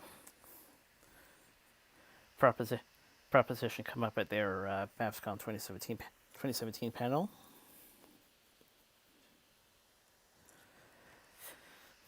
Thought we would be able to thought we would be able to thought we would get it a bit thought we would be able to have gotten it a bit sooner according to what they were thinking of at the time. Yeah. So brought up again even at, even as even as the generations are changing, and they actually teased it. Mhm.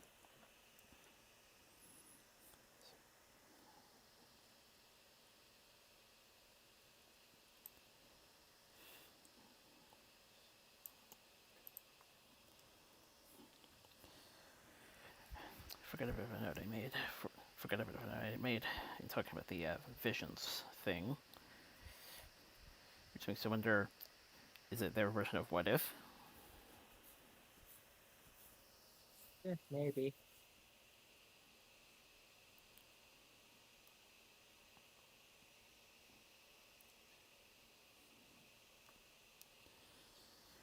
Cox continuing to play coy about rumored No Way Home return.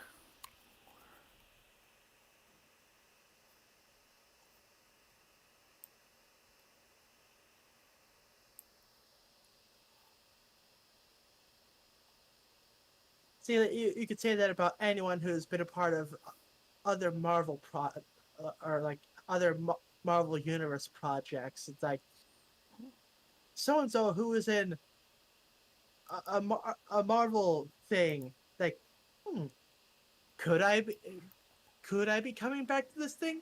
Maybe, maybe not. Who knows? Mhm.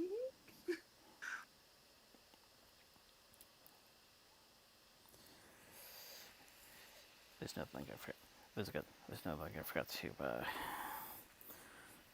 put up any highlights of Nintendo Direct. Though I have a feeling we're gonna get a few of those as we go further down.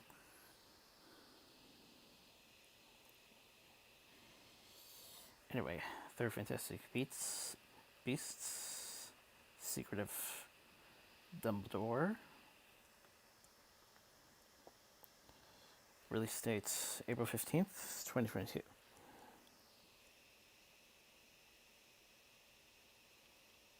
Yeah, good luck with that.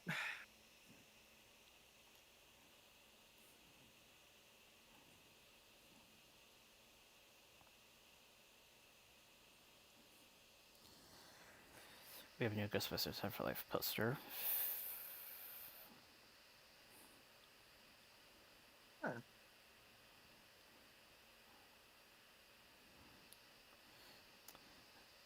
Hope I got my math right. 2 months approximate until theater exclusive release.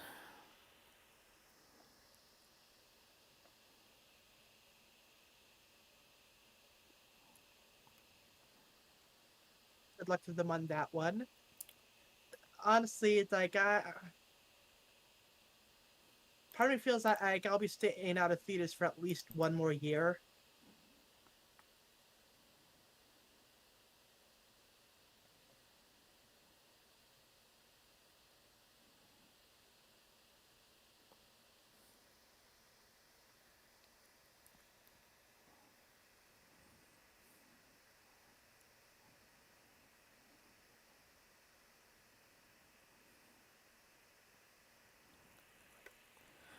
That question's also kind of bounced for me, given the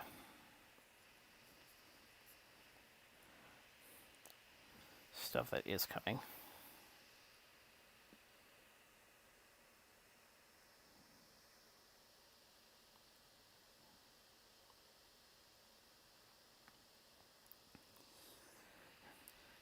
Cox supporting John Bernthal joining the MCU as the Punisher.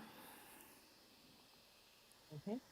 They're going to do it again. I have to do it with him because I don't think it gets better than that. Seems he's ridiculously.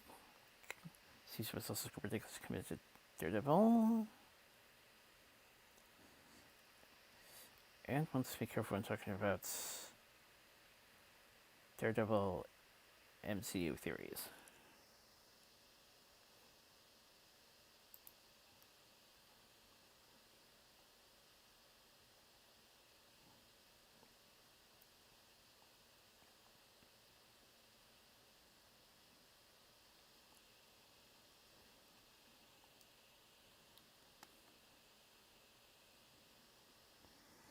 Howard the Duck makes an appearance in the party episode of What If.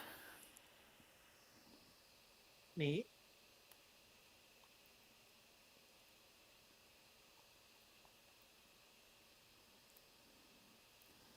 Sung Kang looking for a super dark R-rated Fast and Furious film. Okay.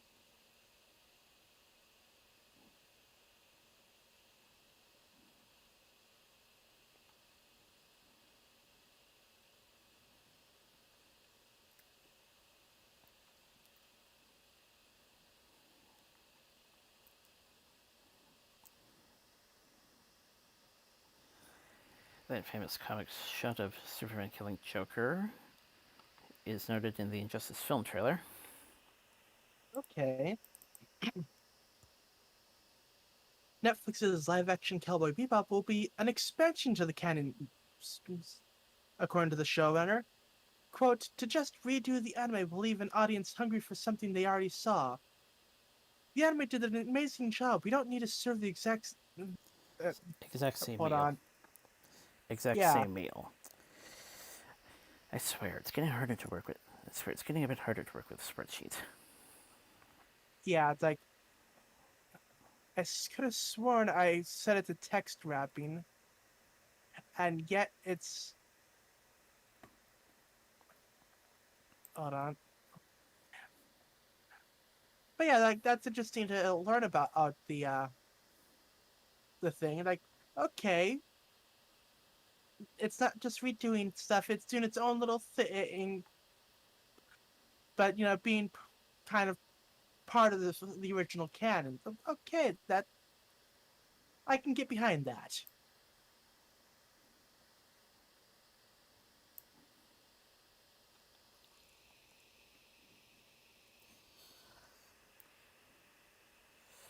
Grinson, I have a feeling I'm pronouncing that wrong. Reportedly returning to score Book of Boba Fett. Hmm.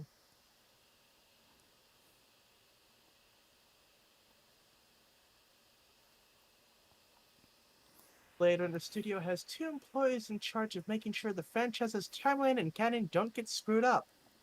Like, okay. I mean, that's always an important job. Don't want to be doing a thing only to find out. Oh wait, no, that contradicts what was stated here.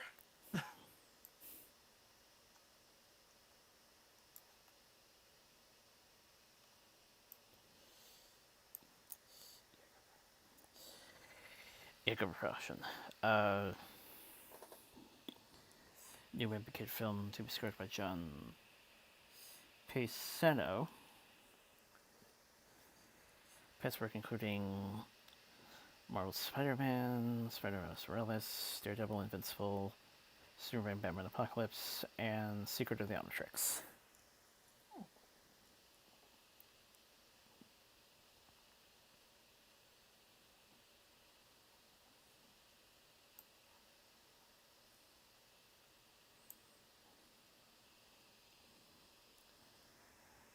Response from Gadget to Family Guy reference to her mentioned video in its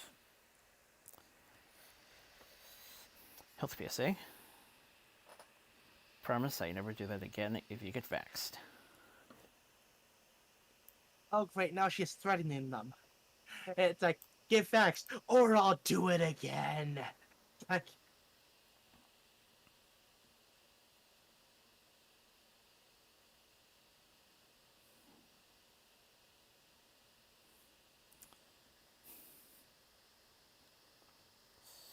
Give it back insurance has this untitled horror set at a gay conversion camp.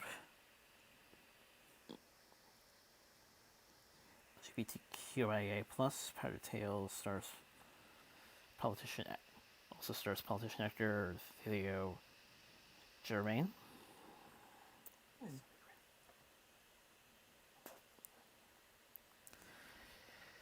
This might be a bit risky.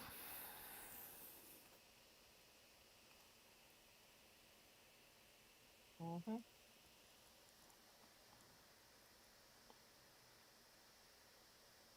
Eddie Murphy has signed a three-picture deal and first-look film deal with Amazon Studios, and under the deal, he will star in at least 3 films for Amazon Prime Video.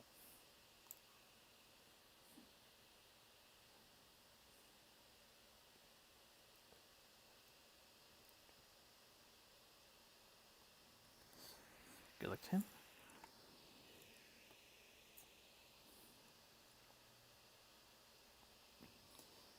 Got a birth look at Affleck and Ty Sheridan in Clooney's Tender Bar,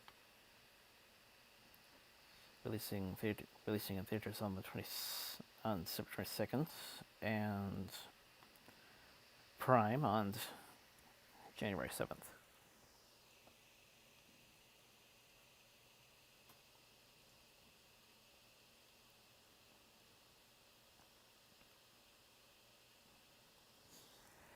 SNL returning next month. Owen Wilson, Kim Kardashian, Rami Malek, Jason Sudeikis set as hosts.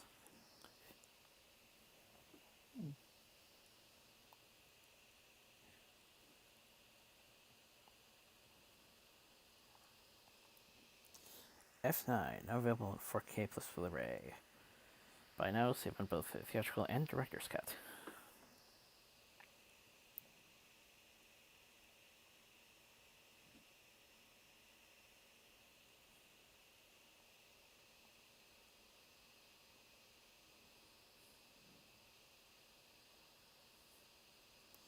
Got a tease from Trachtenberg on his upcoming Predator sequel.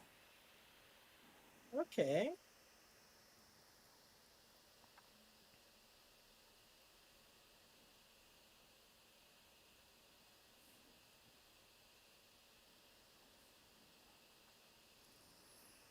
Just Meet Our World, debut on Prime Video October 8th. Delve into Pierce's life as well as a document lead up to his first full concert in 3 years. New Year's Eve show 2020 on the rooftop of Beverly Hilton.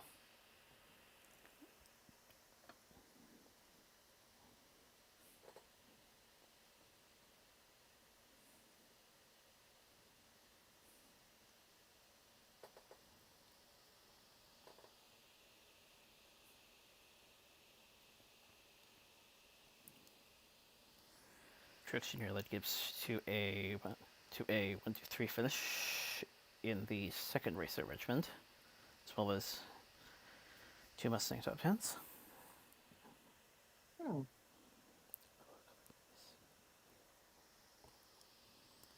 Polo collected his second win of the year in Portland.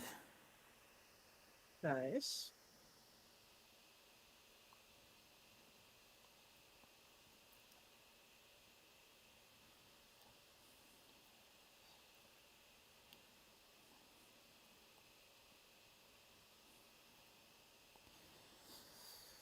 And this next week will be part of the Netflix 2-Dem event. I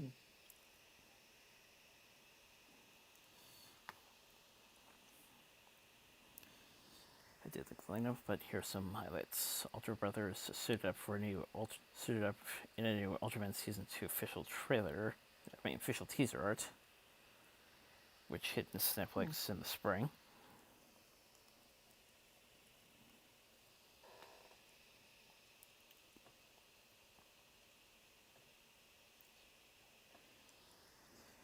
Superhawks anime from Mark Miller to hit Netflix November 25th.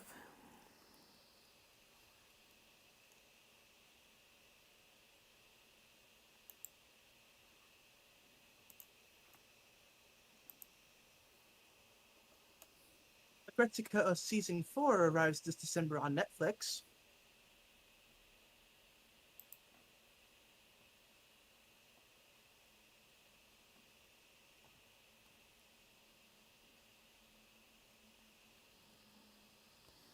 Get a peek at the Dwayne Johnson, Gail Gadot, and Ryan Reynolds heist film, Red Notice.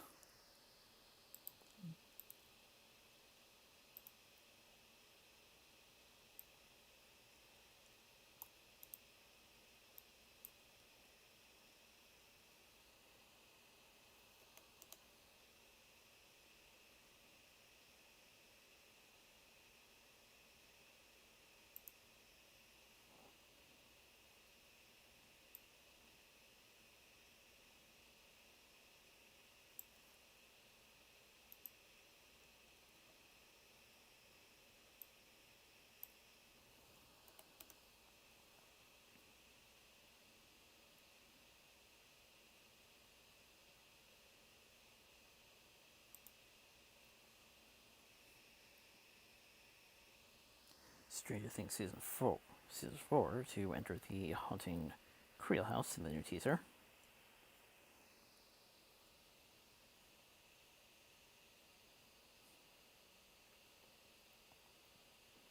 We have some new stills from The Harder They Fall, starring Jonathan Majors, Idris Elba, Zazie Beetz, Regina King, Lakeith Stanfield, Detroit Lindo, and RJ Seiler.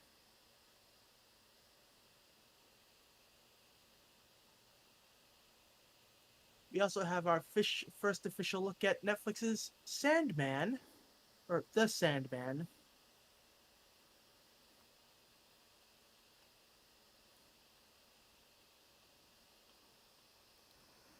Also got a full trailer for Kristen Stewart's Spencer.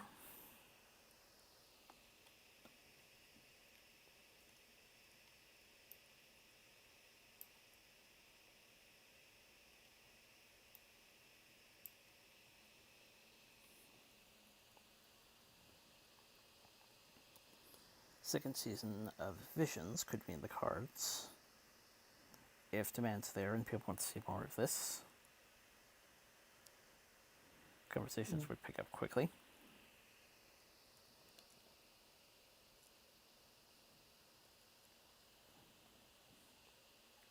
Daredevil's Vincent D'Onofrio so badly wants to play Kingpin again in the MCU.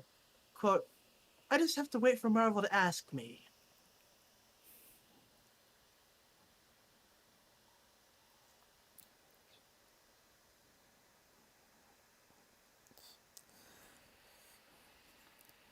This first time I did it twice.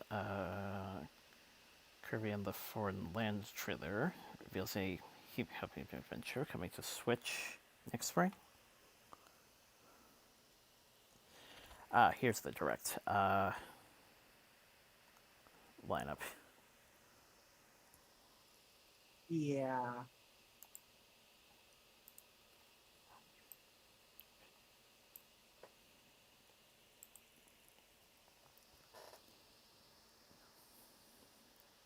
Including some news on an animated Mario movie.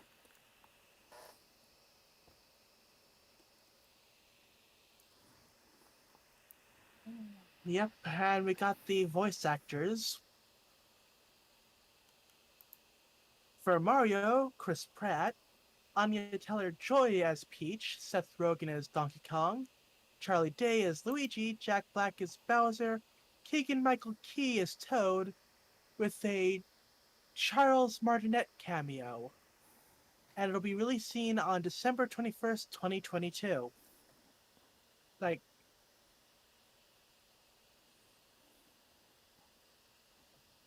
okay.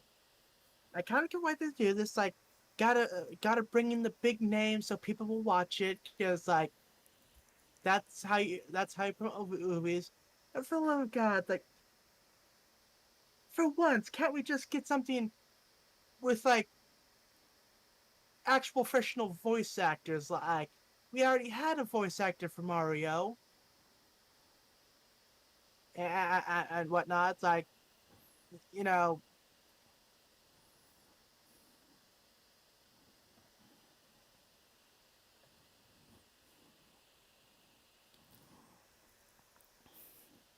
voice actors deserve more respect.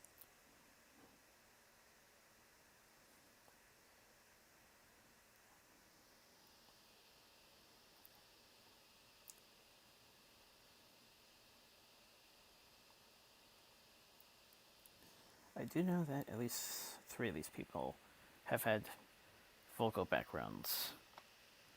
Pratt was, of course, in the Lego Movie.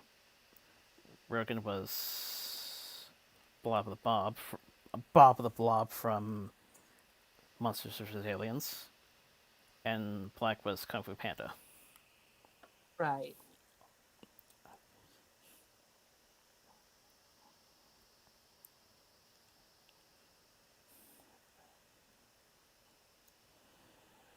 It's like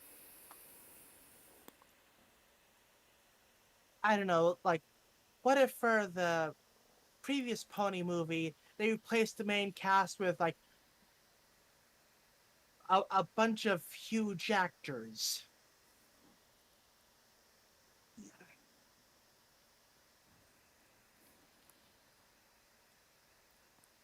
It's like, yeah,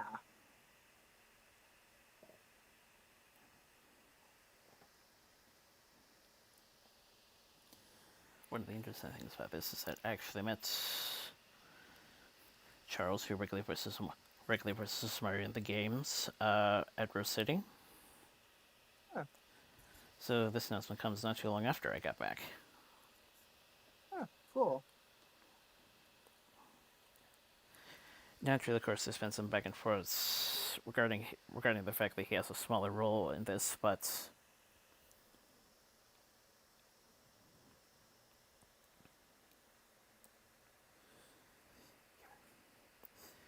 given that Oscar Isaac showed that he can have a bit of a foreign accent, foreign flair,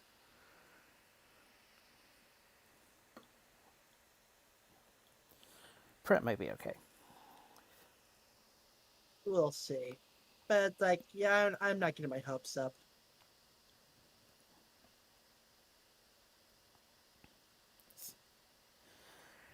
Which also brings another which also brings another thing to mind. Since technically the anime was a fan dub, makes me wonder what's going makes me wonder what the how it's going to be between this new film and the original with DiMaggio. Yeah.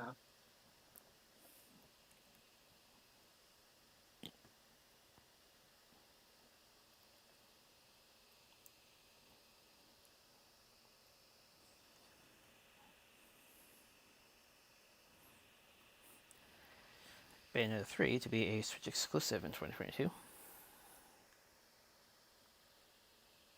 Yeah.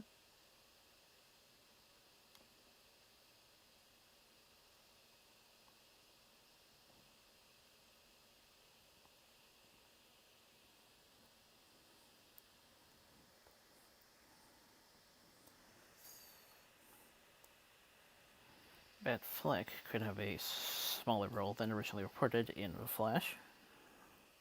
Hmm.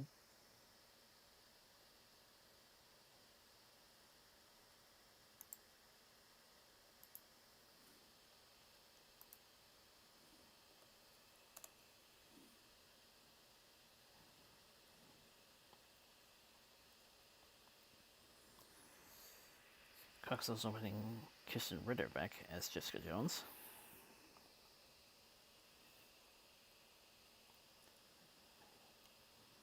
Nice. No idea what the policies are. Don't know what goes on behind the scenes. Doesn't know what the rules are. Deal Netflix made. Whatever I say could be taken out of context. Could be a headline that could mean something. So just look out for what to say now.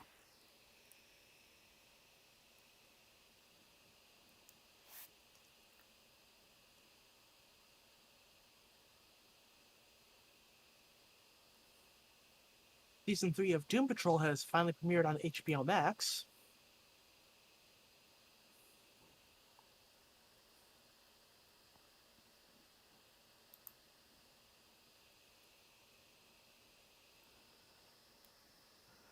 Orphan New Horizons, releasing March 10th, 2022 on Hulu.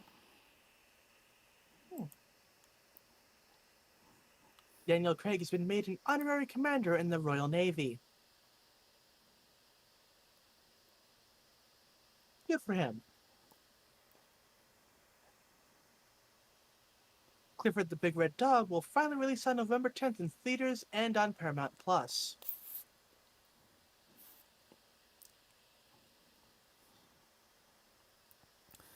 What's interesting about the Craig one is that I actually watched a Robot Wars Armed Force special not too long ago. Oh, oh, cool.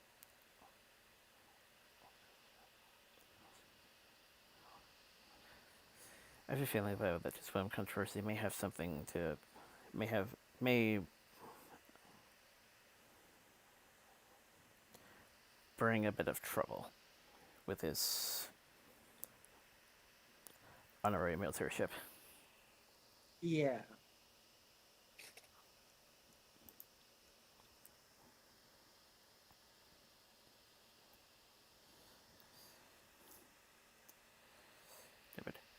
Number definition of John. Same thing about Ritter. No better. Jessica Jones.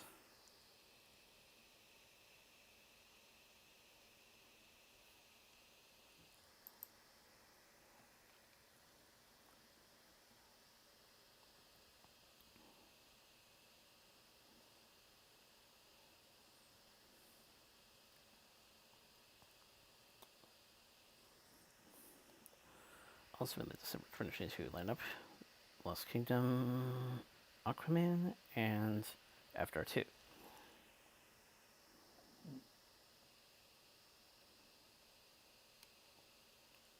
Cool.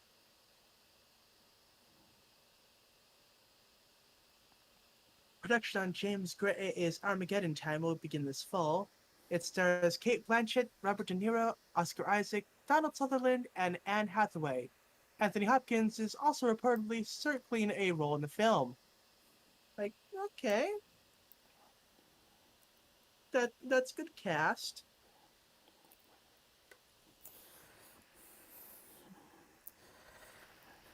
Thought it was worth noting since last time I heard of Anne Hathaway was when Dark Waters was being released. Hmm.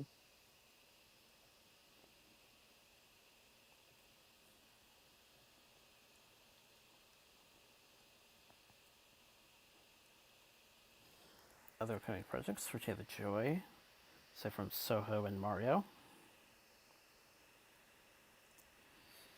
Fierza, and what appears to be a Nosferatu revive.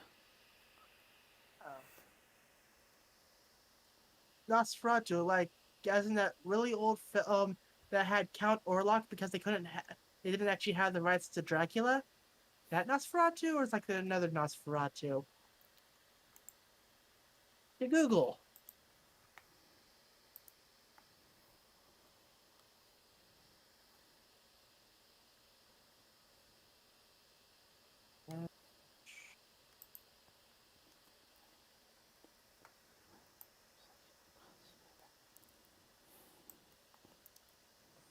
Nosferatu. 1979 film.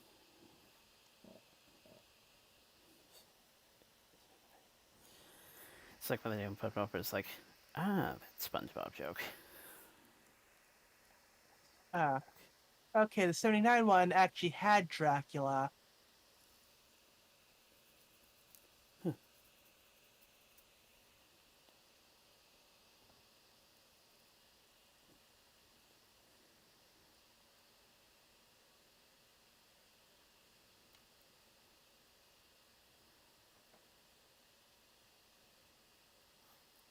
Ah,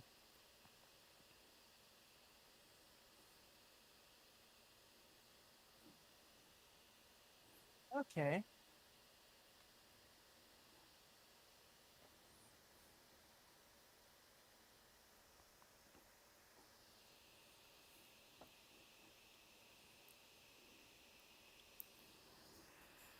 Felton collapses the base subject Golf mentioned was subsequently carted off of the course. Ooh, Cause and current condition not yet disclosed. that's not good.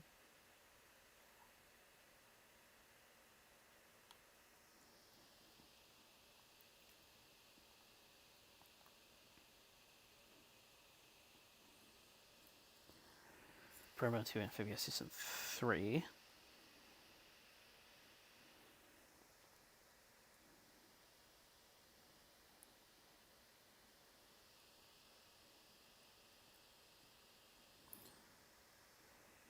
Also went to Calling All Monsters October event.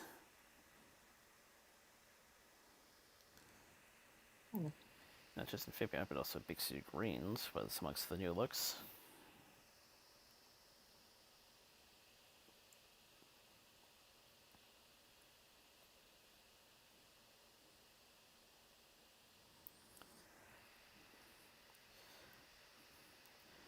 Fortnite leak reveals first look at Venom carded skins.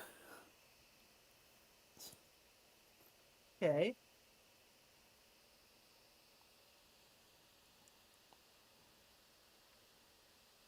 The live action Cowboy Bebop series gets an official poster. It also got a opening credits bit on YouTube. It's basically the original credits, slightly different, but with live action. It's like they even got the original music. So yeah, that was cool.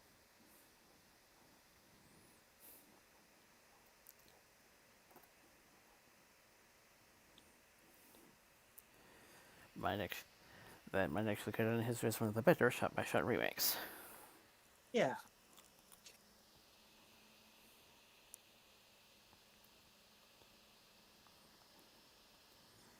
Shang-Chi has surpassed Black Widow as top tips of box office for in this day and age. yeah. 183.4 million. 183.4 million at time of recording. Question now is whether it'll have 200k more by the end of its theatrical run in order Right. to actually break the record.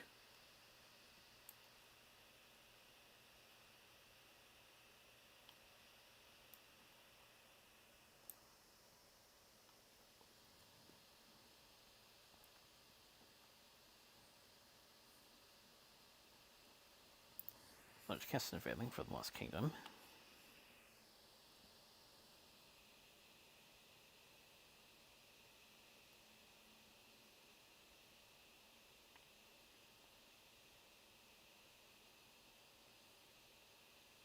Including an original character.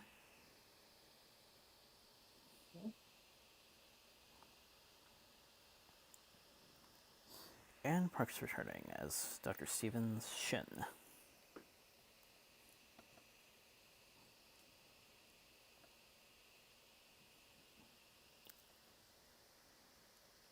Russell T Davies will return as as the Doctor Who showrunner in 2023 and beyond.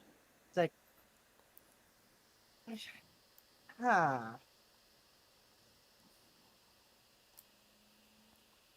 We'll see how that goes. For me, I'm not exactly sure how far they'll go, how far it'll be in terms of a return to form sort of thing, because I it mean, because it would be because it would be one thing because it's one thing to get a new actor, it's another to basically call them back. yeah. I mean, I don't want to say it can't be any worse than the last showrunner, but I don't. But I don't want to jinx it.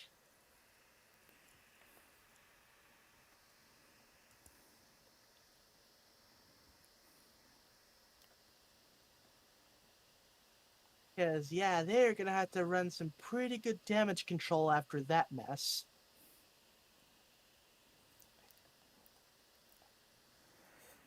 I'd say it's a decent start if they're willing to call back one of their old heads. Yeah.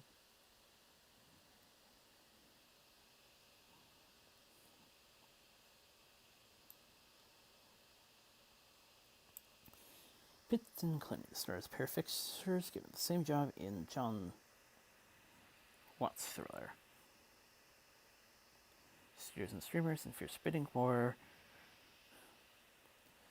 regarding how to release.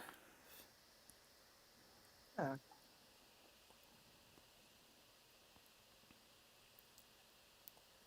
Honestly, I can't remember the last time I saw those two in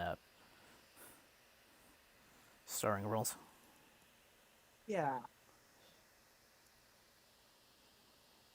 And in the same film.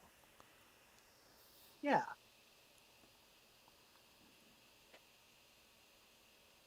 A new motion poster for Suicide Squad Kill the Justice League has been released. Okay.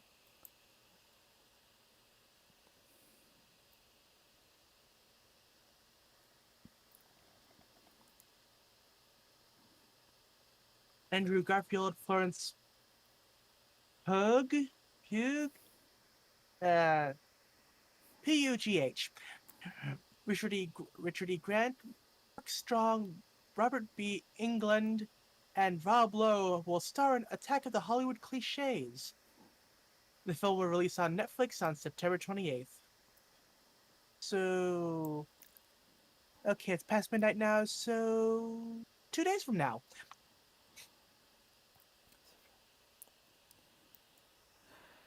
Aside from the casting choices, I have a feeling that the title dictates something of a parody mock of some sort. Yeah,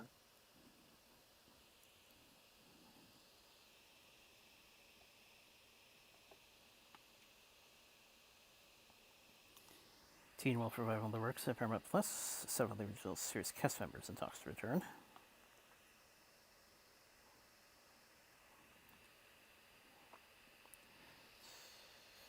Premise: Recall must gather both new eyes and reunite trusted friends, fight back against what could be the most powerful and deadliest enemy they've faced.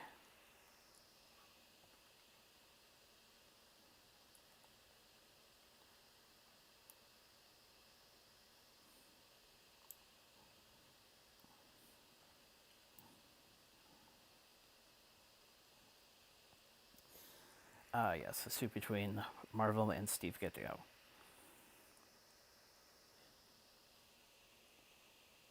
yeah,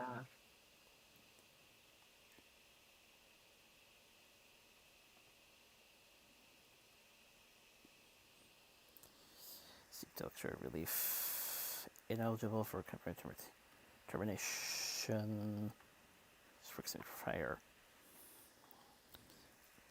Administrator of a state filed termination notice.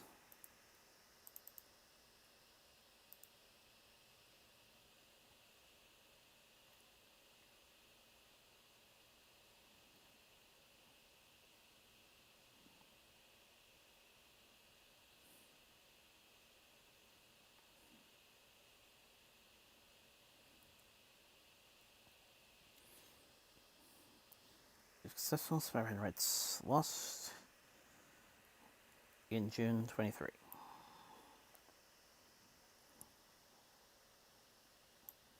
This also leaves the comic feature in question.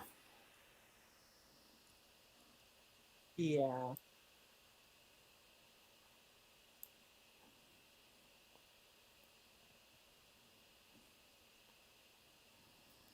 I mean, yeah. Emma Watts exiting role as Motion Picture Group President of Paramount Pictures.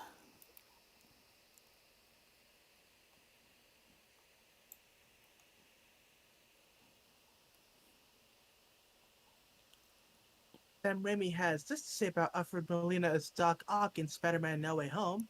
Quote, he looks great. The animation's great. I'm assuming it's not puppeted, but it was smooth and powerful, and I loved his costume they kept from the original. And yeah, I agree. It looked good, at least in the trailer. Like, very nice.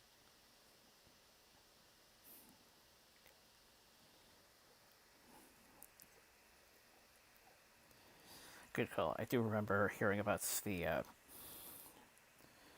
Krang change from Out of the Shadows. Yeah.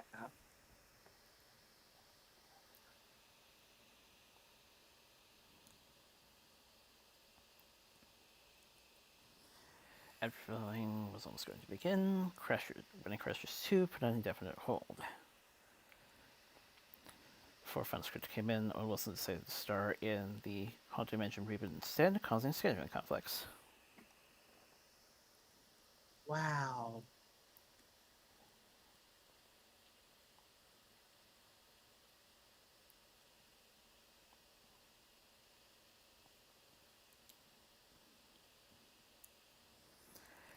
Legendary developing a new movie and TV series based on Heathcliff. Hmm.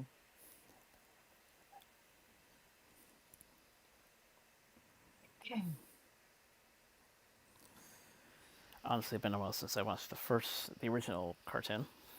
So Yeah. seeing him back in the spotlight might be interesting.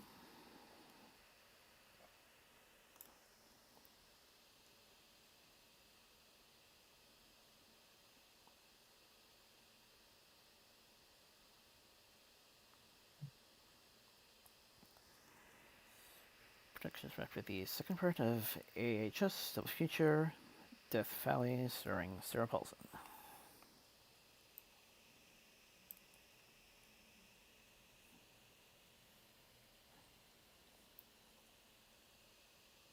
First two episodes of Collier's Foundation are now streaming on Apple TV Plus.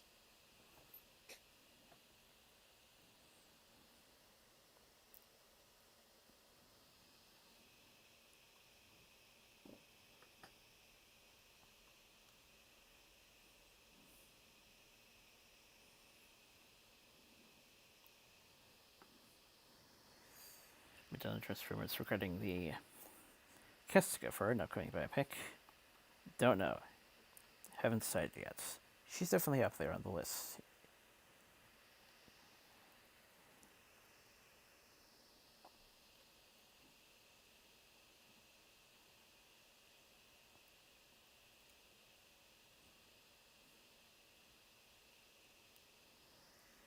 Stanley Tucci to betray Clete Davis in the Whitney Houston biopic. One of the answers somebody.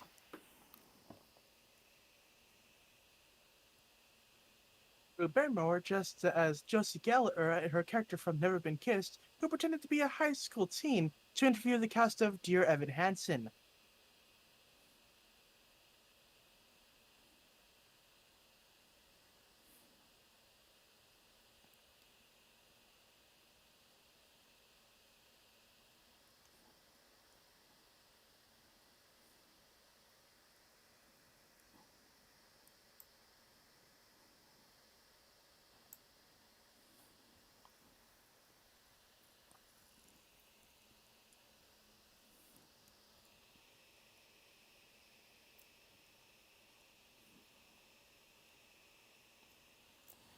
Upon the 5th anniversary, I mentioned this earlier, but upon the 5th anniversary of the Ghostbusters reboot release, Carthy had this to say.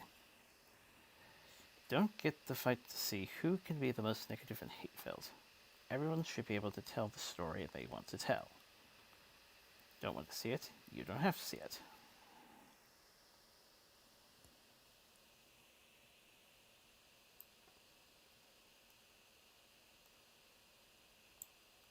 Yeah, like, yes, everyone should be able to tell the story they want to tell. However, that doesn't mean it's a good story.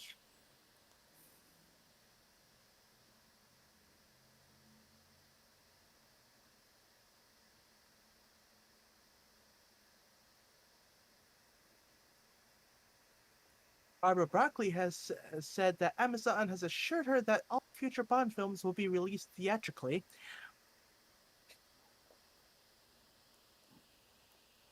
which, okay, great.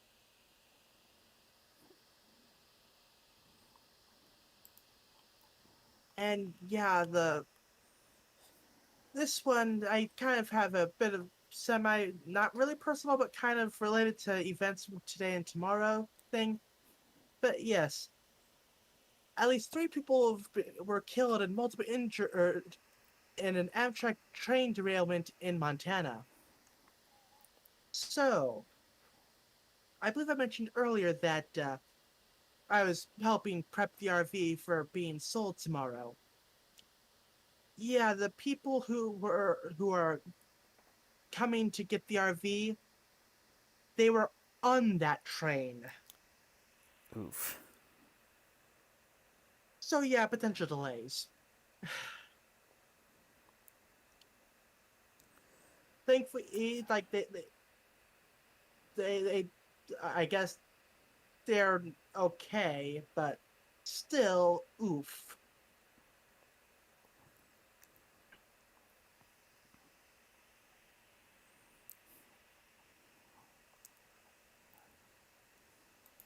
Uh, I'm honestly waiting a couple of years. I'm honestly waiting a couple. I just wonder how many years it'll be before someone makes a YouTube doc about it.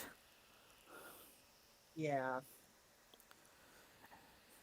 So, like, I've been watching a lot of fan docs over the past year or so. yeah. It's amazing how much the railroad world has changed, especially in the safety.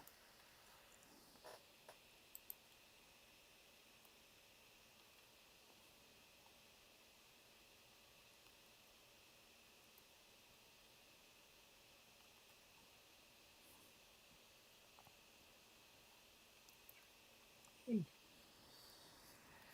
Got a trailer for Inside Job coming October 22nd to Netflix. Okay.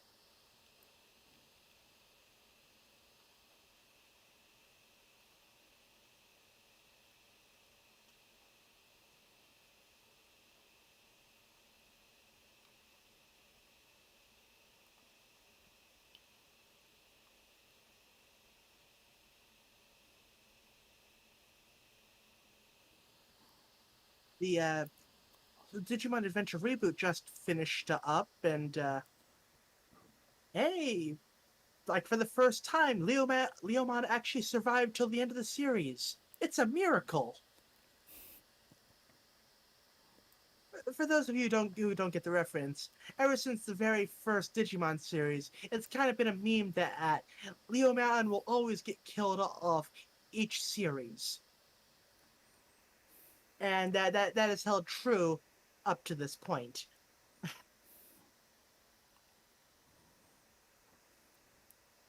Just wait, they're waiting to kill him off in the sequel series. Assuming they do a sequel series, like I think they kind of left the hook for that, but we'll see.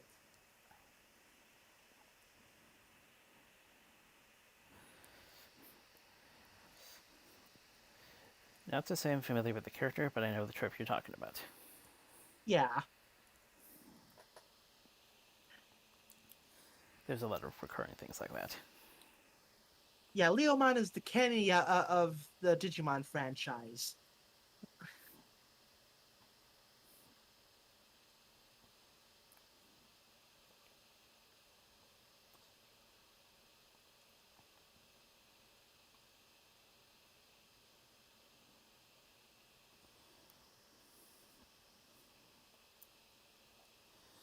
Got another one for the League of Legends Arcane series. Seems the trailer's been released. Neat.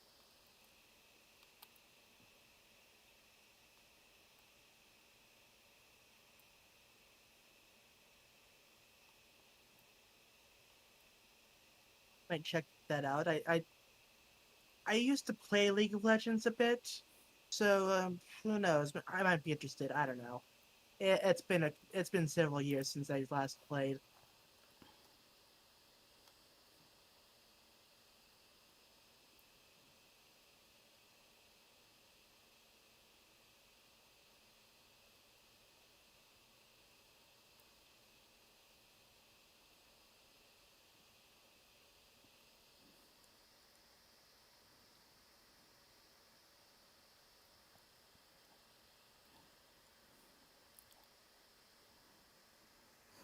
Another one for the Netflix intuitive event. Sandler Aniston embarking on another insane international adventure, Murder Mystery 2. Hmm.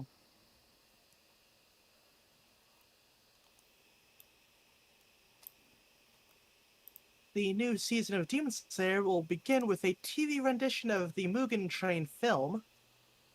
So, kind of doing a similar thing to what Dragon Ball Super did with the Battle of Gods and Resurrection F films. I don't know if that's gonna be like a thing with anime now. Like they'll do a big movie and then do a expanded TV version and for like a new thing.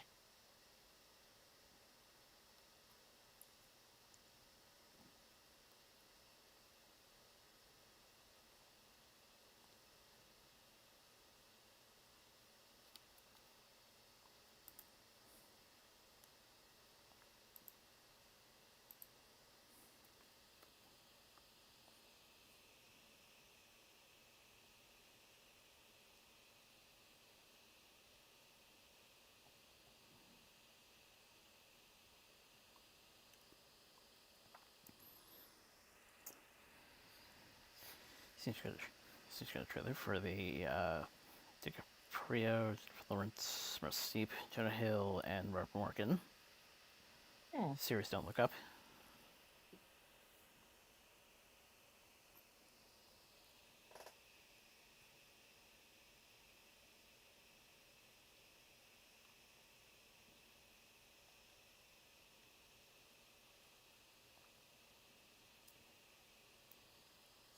Enola Holmes 2, bringing back Louis Peters' Tier Casbury alongside Millie Bobby Brown.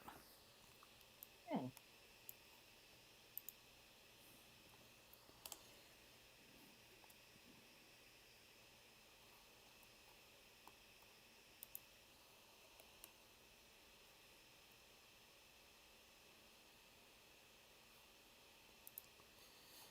Yeah, that's so.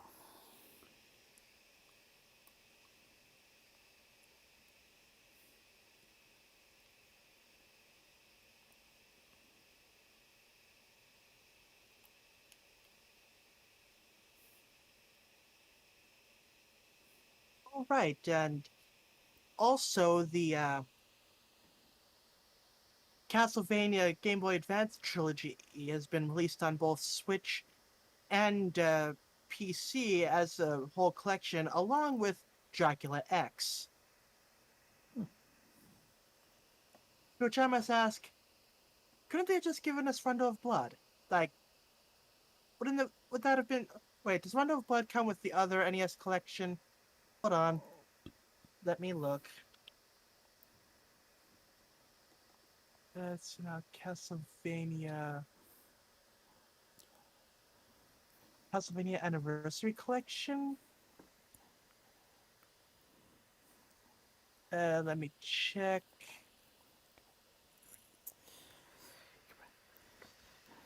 Given what I heard, And no, oh, given what I heard regarding Dracula X Symphony of the Night Connection, pairing them together is actually a good thing.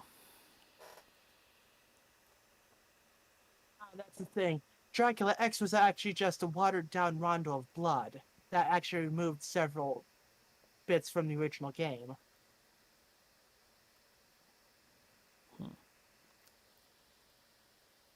And yet, it doesn't appear that not Dracula X, Rondo of Blood is in the Anniversary Collection. So the proper lead up to Symphony of the Night is still not in a collection.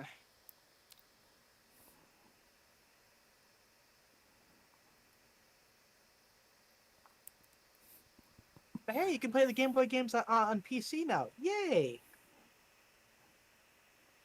Ooh, Aria of Sorrow PC randomizer.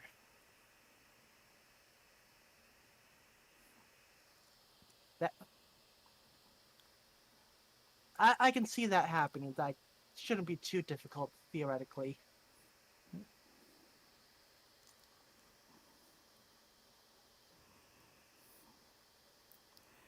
Big Mouth Season 5 coming November 5th.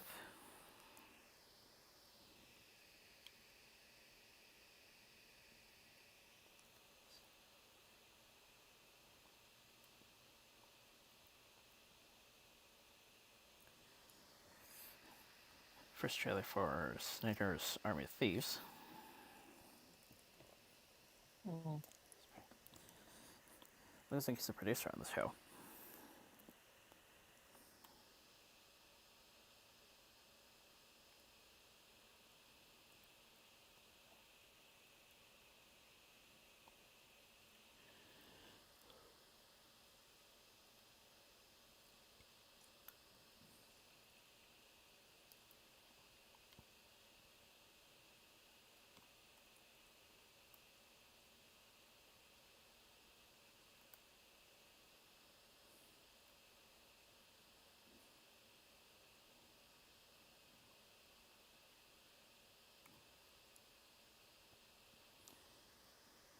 Demon Slayer Mutant Train episode adaptation hitting Crunchyroll October 10th.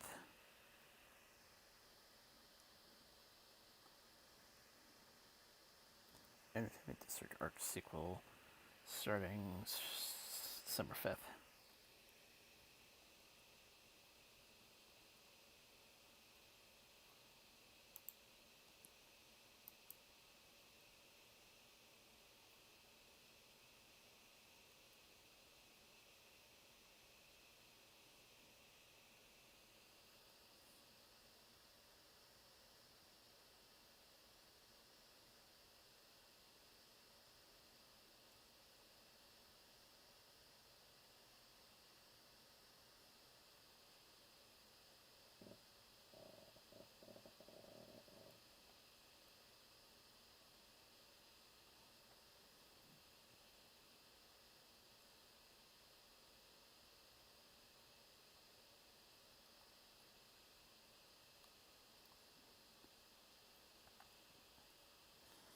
Teaser Recovery Season 4.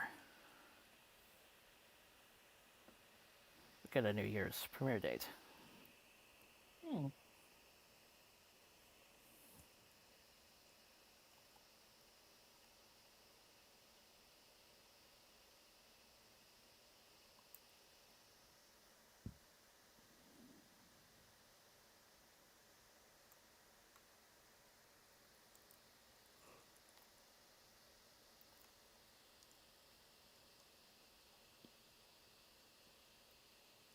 Fortnite has been blacklisted from the Apple ecosystem until the exhaustion of all appeals, which could be up to 5 years. Ooh.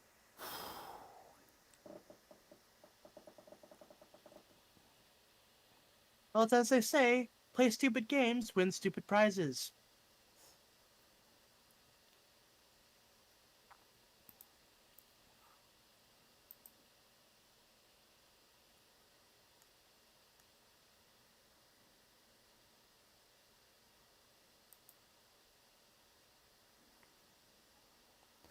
And that was one of the most popular battle royales. Yep.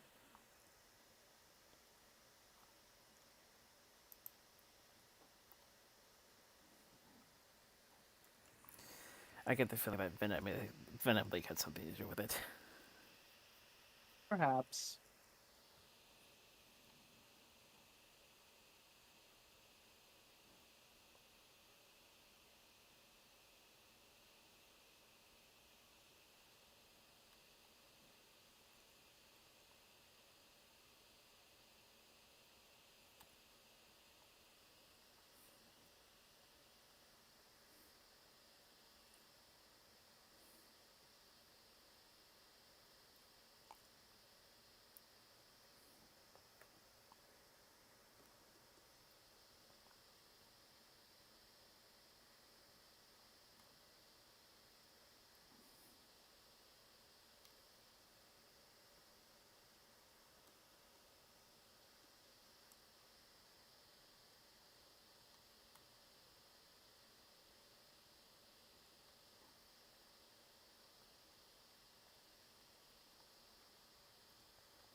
Another Vanilla Holmes seems it's going to begin filming in a few days. Hmm. Already mentioned Bobby Brown reprising. Seems Henry Cavill and Louis Partinich also reprising.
Star Wars Knights of the Old Republic is coming to Switch on Nintendo, not Nintendo, November 11th. Starts with an N.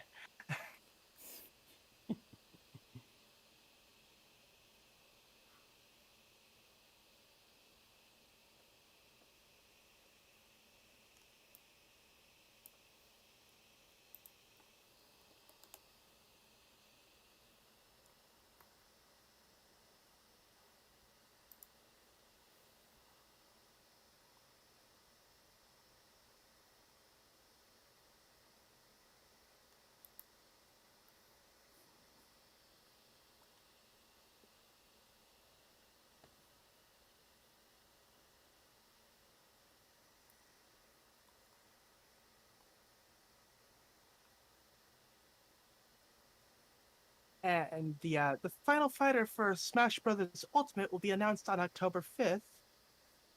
We thought it was going to be with this most recent Nintendo Direct, but I guess they kind of teased that, like, oh, the new fighter is going to be announced later. Woo! So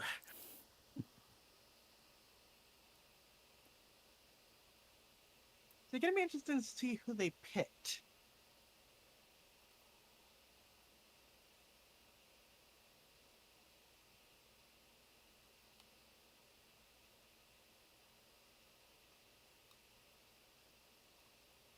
It'd be kind of funny if, like, as a hit in an extra update, they added Waluigi as a secret Luigi character skin, and that you can unlock via a sequence of button presses. It's like, okay, like, fine, you wanted Waluigi, here you go.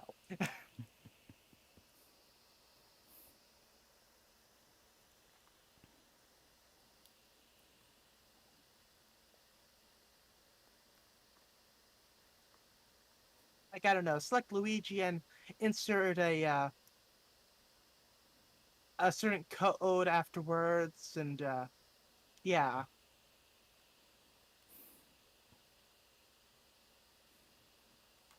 I mean, theoretically, it shouldn't be that difficult to implement.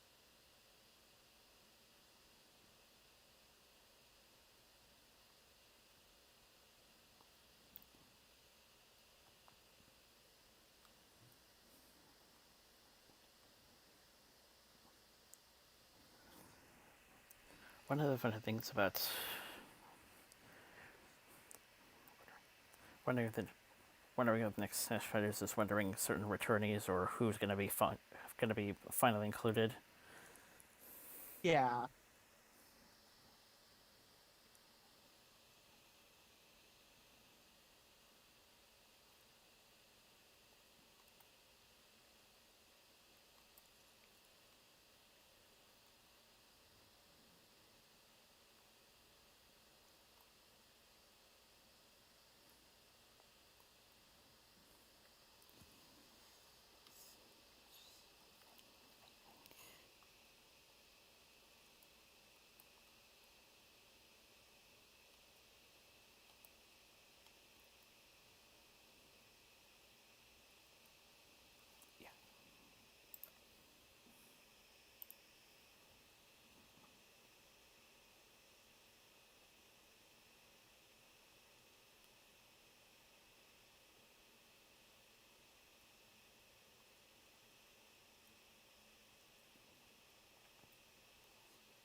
Seems there was a bit of a pissing from last week that apparently we didn't account for. Anthony Johnson Star Friday. Dang!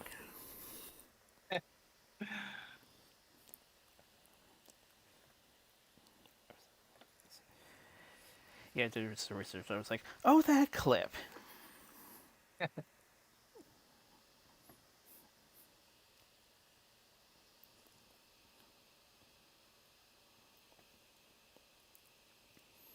And after it's this week,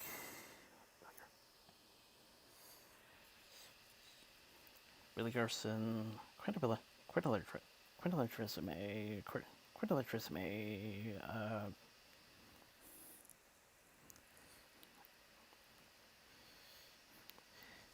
Things I've seen and heard of, basically. Hmm. Examples I guess I can say include Waverly Place,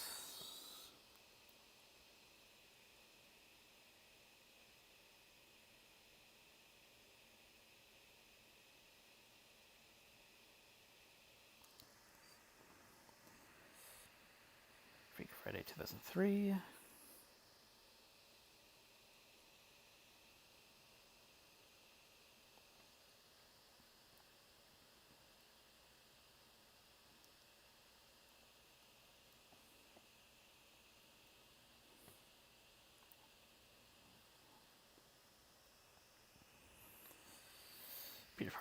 Peter Palmer, also a huge resume. Host of the 20th Annual Tony Awards, so that's cool. Hmm. Scissorhands, Dallas Smash.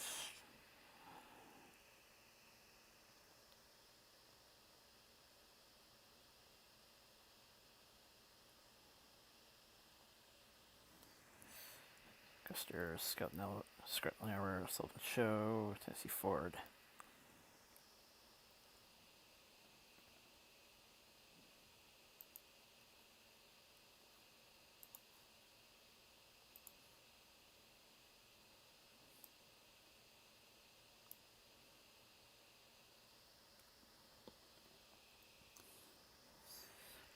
Melvin Van Pebbles.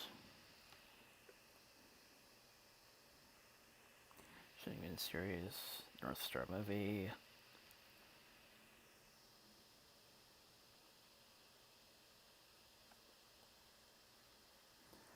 Father, director, and actor Mario Van Pebbles. Hmm.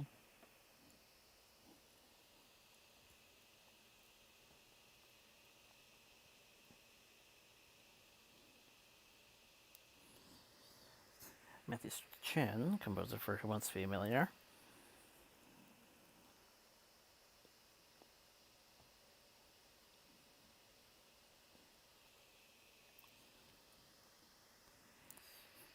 Robert Fife, Last of Summer Wine, Round the World in 8 Days, Jackie Chan version, and Cloud Atlas.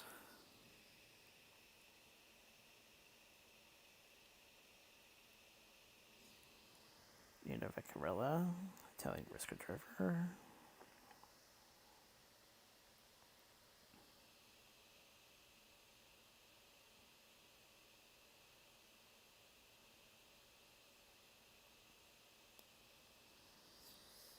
Demetra Van Elise, Spanish Motorcycle Racer.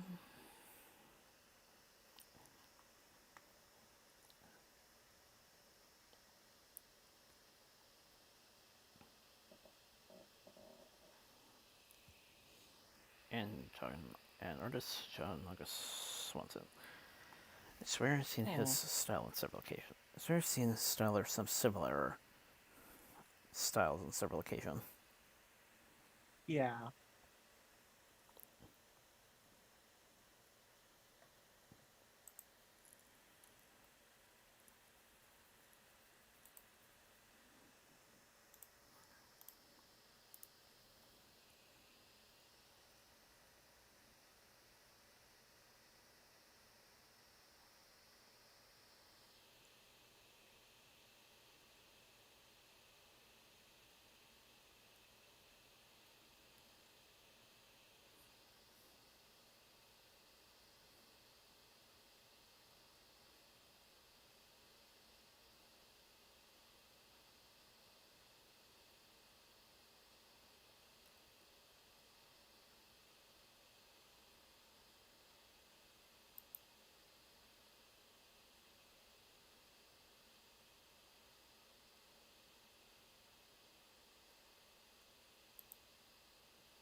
So I was actually watching a charity stream earlier today. Yeah, Minecrafter Technoblade was doing a charity for cancer research. It was one of those ones where it's like, okay, trying to beat Minecraft, but people can donate money to have certain effects happen. And also, he had people hunting after him.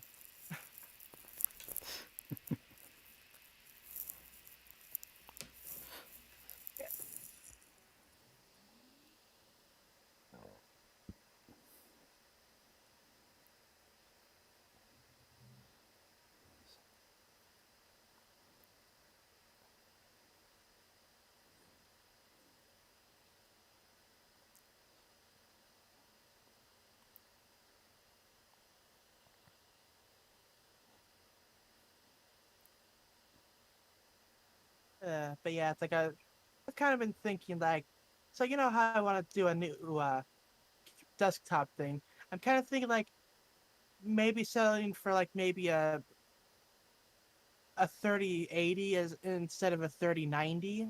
It saved me like probably $1,000 with the way markets are right now.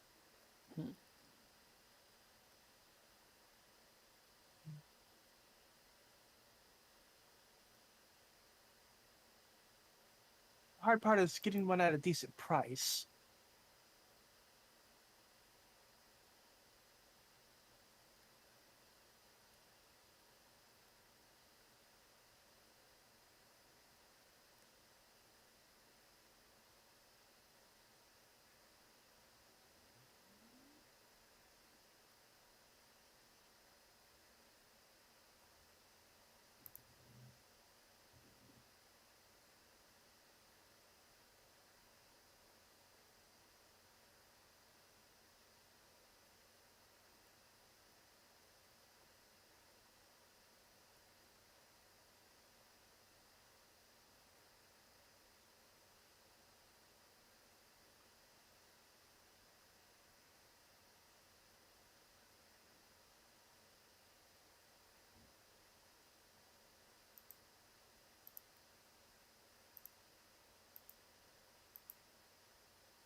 But yeah, like the hard part is actually finding one.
Oh, Jane.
So I'm not quite sure if anyone heard me, but kind of hit, kind of hit, kind of hinted how things are going to be a bit complex regarding next week, at least for the between the two of us.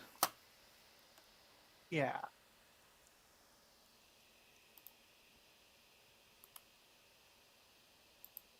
Oh. Hmm.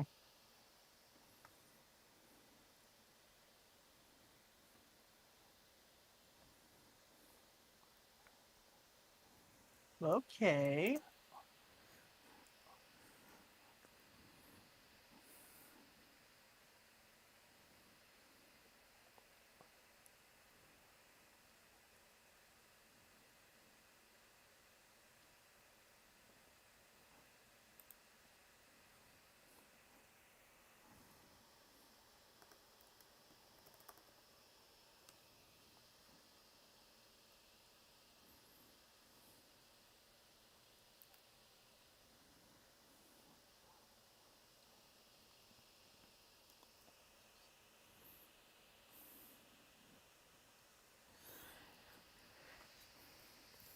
And as also said, we can drink on. I managed to find something that could work for the both of us, sort of. Yeah.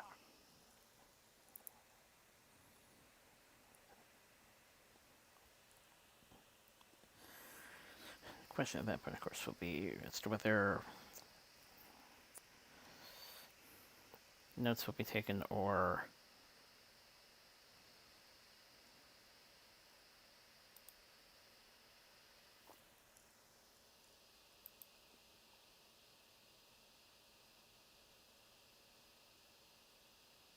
Yeah.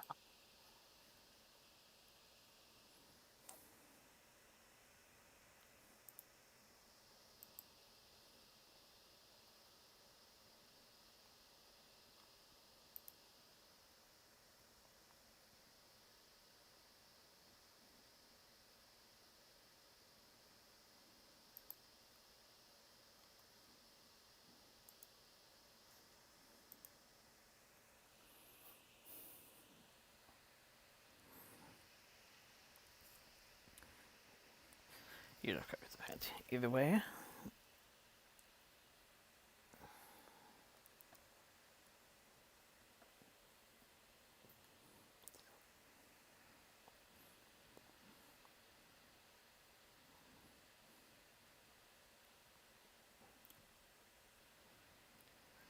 the result of at least one object move, as I said.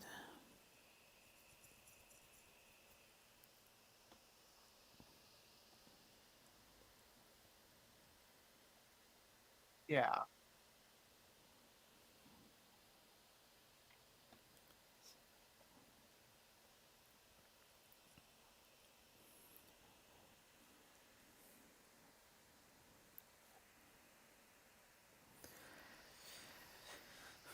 Funny thing is, I was kind of hoping for it to be all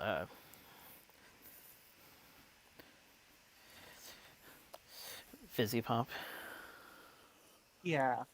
given the success that she's been having for the last year or so. Mm-hmm.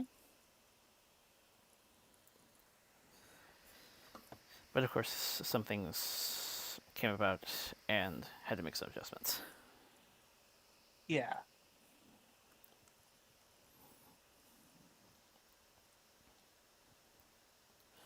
For the most part, though, all things should be in tune with the theme of the month. Mm-hmm.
But yes, I certainly look forward to in the coming month. Mm-hmm.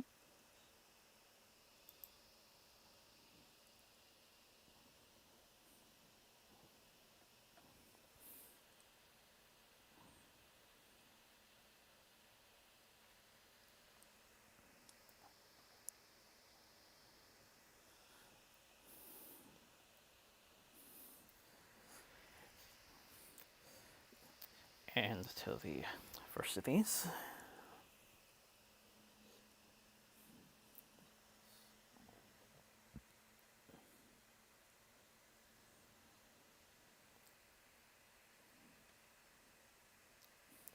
Stay safe, stay well, get drinks, pray for boosts, and hopefully we will see you next week. Take care. See you later.